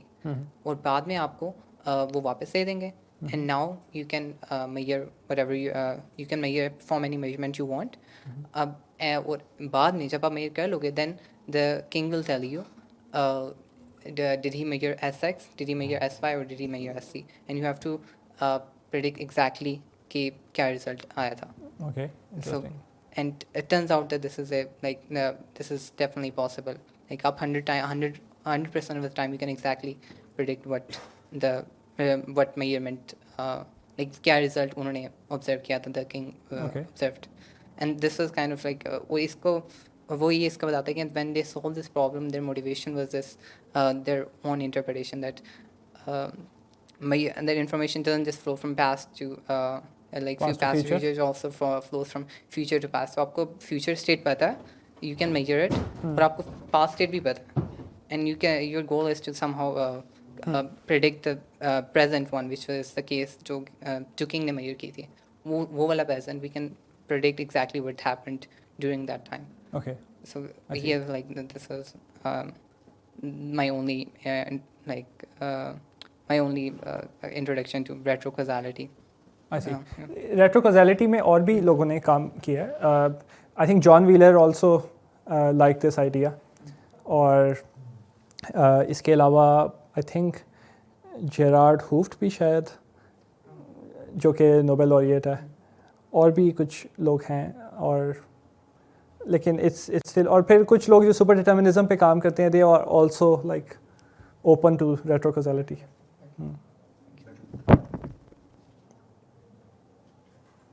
मेरा तो ये कंक्लूजन है कि इस सारी बात को सुनने के बाद, because I am not really familiar with mathematics or physics so much, that life can still go on very well without knowing a lot about universe and related matters.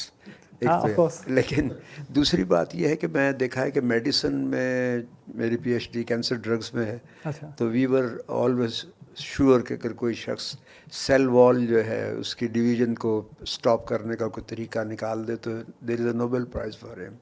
ऐसे ही कोई रीजनरेट कर दे न्यूरॉन्स को वापस ले आए तो उसके लिए भी नोबेल प्राइज़ है. जैसे बीटा जनरेट कर दे इसमें बीटा सेल्स को, तो फिर उसके लिए डायबिटीज़ का कंट्रोल होगा और उसके लिए भी नोबेल प्राइज़। फिज़िक्स में भी कुछ ऐसे हैं सवाल जिनके जवाब ढूंढ रहे हो तो नोबेल प्राइज़ श्योर हो। मैं एक हाँ नहीं, बहुत अच्छा सवाल है। हाँ, मेरे तो मतलब जनरल अप्रोच है इसकी तरफ। हाँ, बहुत अच्छा सवाल है।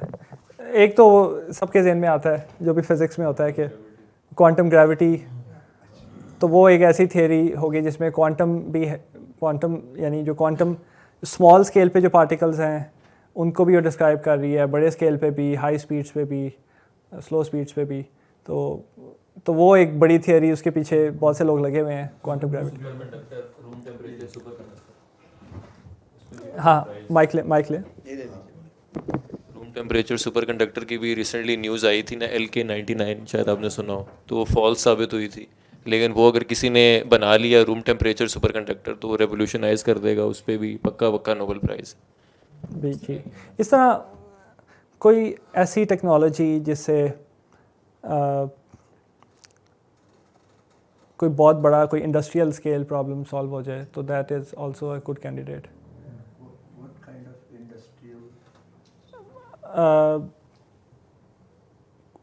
जैसे अभी फ्यूजन, न्यूक्लियर फ्यूजन, इस तरह के, उसको आप हार्नेस कर सकें एज एनर्जी। हाँ, तो इस तरह के प्रॉब्लम्स, लेकिन इस तरह के प्रॉब्लम्स में क्रेडिट देना थोड़ा सा मुश्किल भी हो जाता है क्योंकि इसमें बड़ी टीम्स इन्वॉल्व होती हैं। या इसके अलावा और भी प्रॉब्लम्स हैं, जैसे डार्क मैटर की डिटेक्शन हो जाए। अगर डार्क मैटर 97% है या कितना परसेंट है यूनिवर्स का, वो अभी तक हम डिटेक्ट नहीं कर सके, तो वो अगर उसमें से कुछ डिटेक्ट हो जाए तो वो एक डिस्कवरी इस तरह की है। और या अगर कुछ ऐसे सिग्नल्स मिल जाएं किसी और प्लैनेट से, वो तो खैर उसमें तो फिर वो बायोलॉजी में भी आ सकता है, एस्ट्रोबायोलॉजी। तो इस तरह के कुछ टॉपिक्स हैं, लेकिन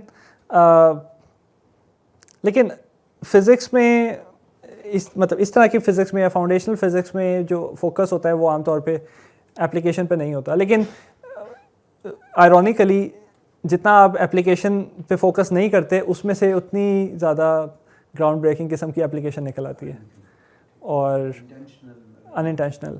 और तो फिज़िक्स में ये थोड़ी सी, I think it can be a dangerous approach कि अगर सारी कम्युनिटी एप्लीकेशन के पीछे लग जाए तो उससे प्रोग्रेस रुक सकती है, क्योंकि एप्लीकेशन वो हो सकता है निकले या ना निकले, लेकिन वो जो फंडामेंटल रिसर्च होनी थी जिससे वो एप्लीकेशंस में निकल सकती हैं जो सोची भी नहीं है, वो रुक सकती हैं।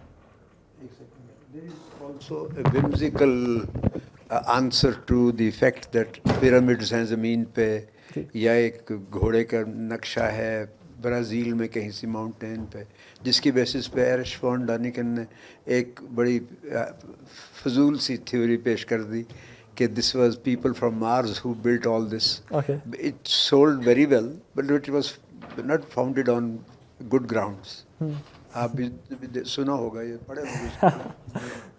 जी, साइको नॉन है। जी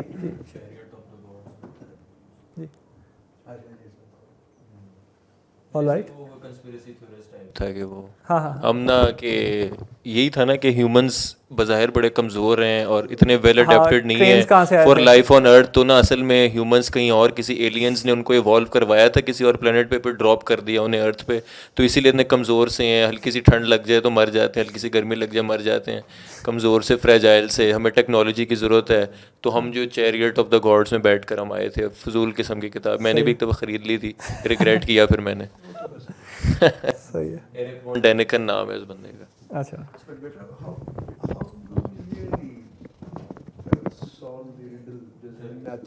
Where did this all come from? How did it all start? It's a very philosophical question. हाँ, Nothing to do with physics. हाँ कभी-कभी तो ख्याल आता है ना कि यार ये why and how, उसको फिर गॉड से रिलेट कर देते हैं। हाँ, देखिए साइंस का प्रोसेस, पिछले साल मैंने ये कार्ल पॉपर की फ़िलासफ़ी पे टॉक दी थी।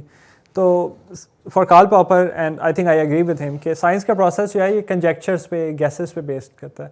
जो थियरीज जो होती हैं हमारी, दे आर कंजेक्चर्स, और वो हमेशा मतलब कंजेक्चर से शुरू होती है, फिर आप उसको टेस्ट करते हैं। पहले आप देखते हैं कि कंसिस्टेंट है या नहीं है बाकी थियरी से, फिर एक्सपेरिमेंट, अल्टीमेट टेस्ट तो एक्सपेरिमेंट में होता है ना उसका। फिर तो मेरा ख्याल है कि जो आप सवाल कर रहे हैं, जो फ़िलोसॉफिकल क्वेश्चंस हैं, उनके जवाब भी कंजेक्चर के ज़रिए ही, और कभी भी शायद हतमी जवाब शायद कभी भी ना मिले, जो कि अच्छी बात है, क्योंकि अगर क्योंकि सारे जवाब अगर मालूम हो जाएं तो फिर बोरिंग हो जाएगी ज़िंदगी। नहीं, मैं ये नहीं कह रहा नामुमकिन है, मैं ये कह रहा हूँ कि वो परसूट जो है ना, वो हमेशा उसकी गुंजाइश है। ये कहना, we can never know the ultimate truth but we can always strive. हाँ, तो ये एक अच्छी बात है। मेरे ख्याल से एंड करते हैं अब सेशन को। Thank you very much for a wonderful talk and discussion. Thank you everyone.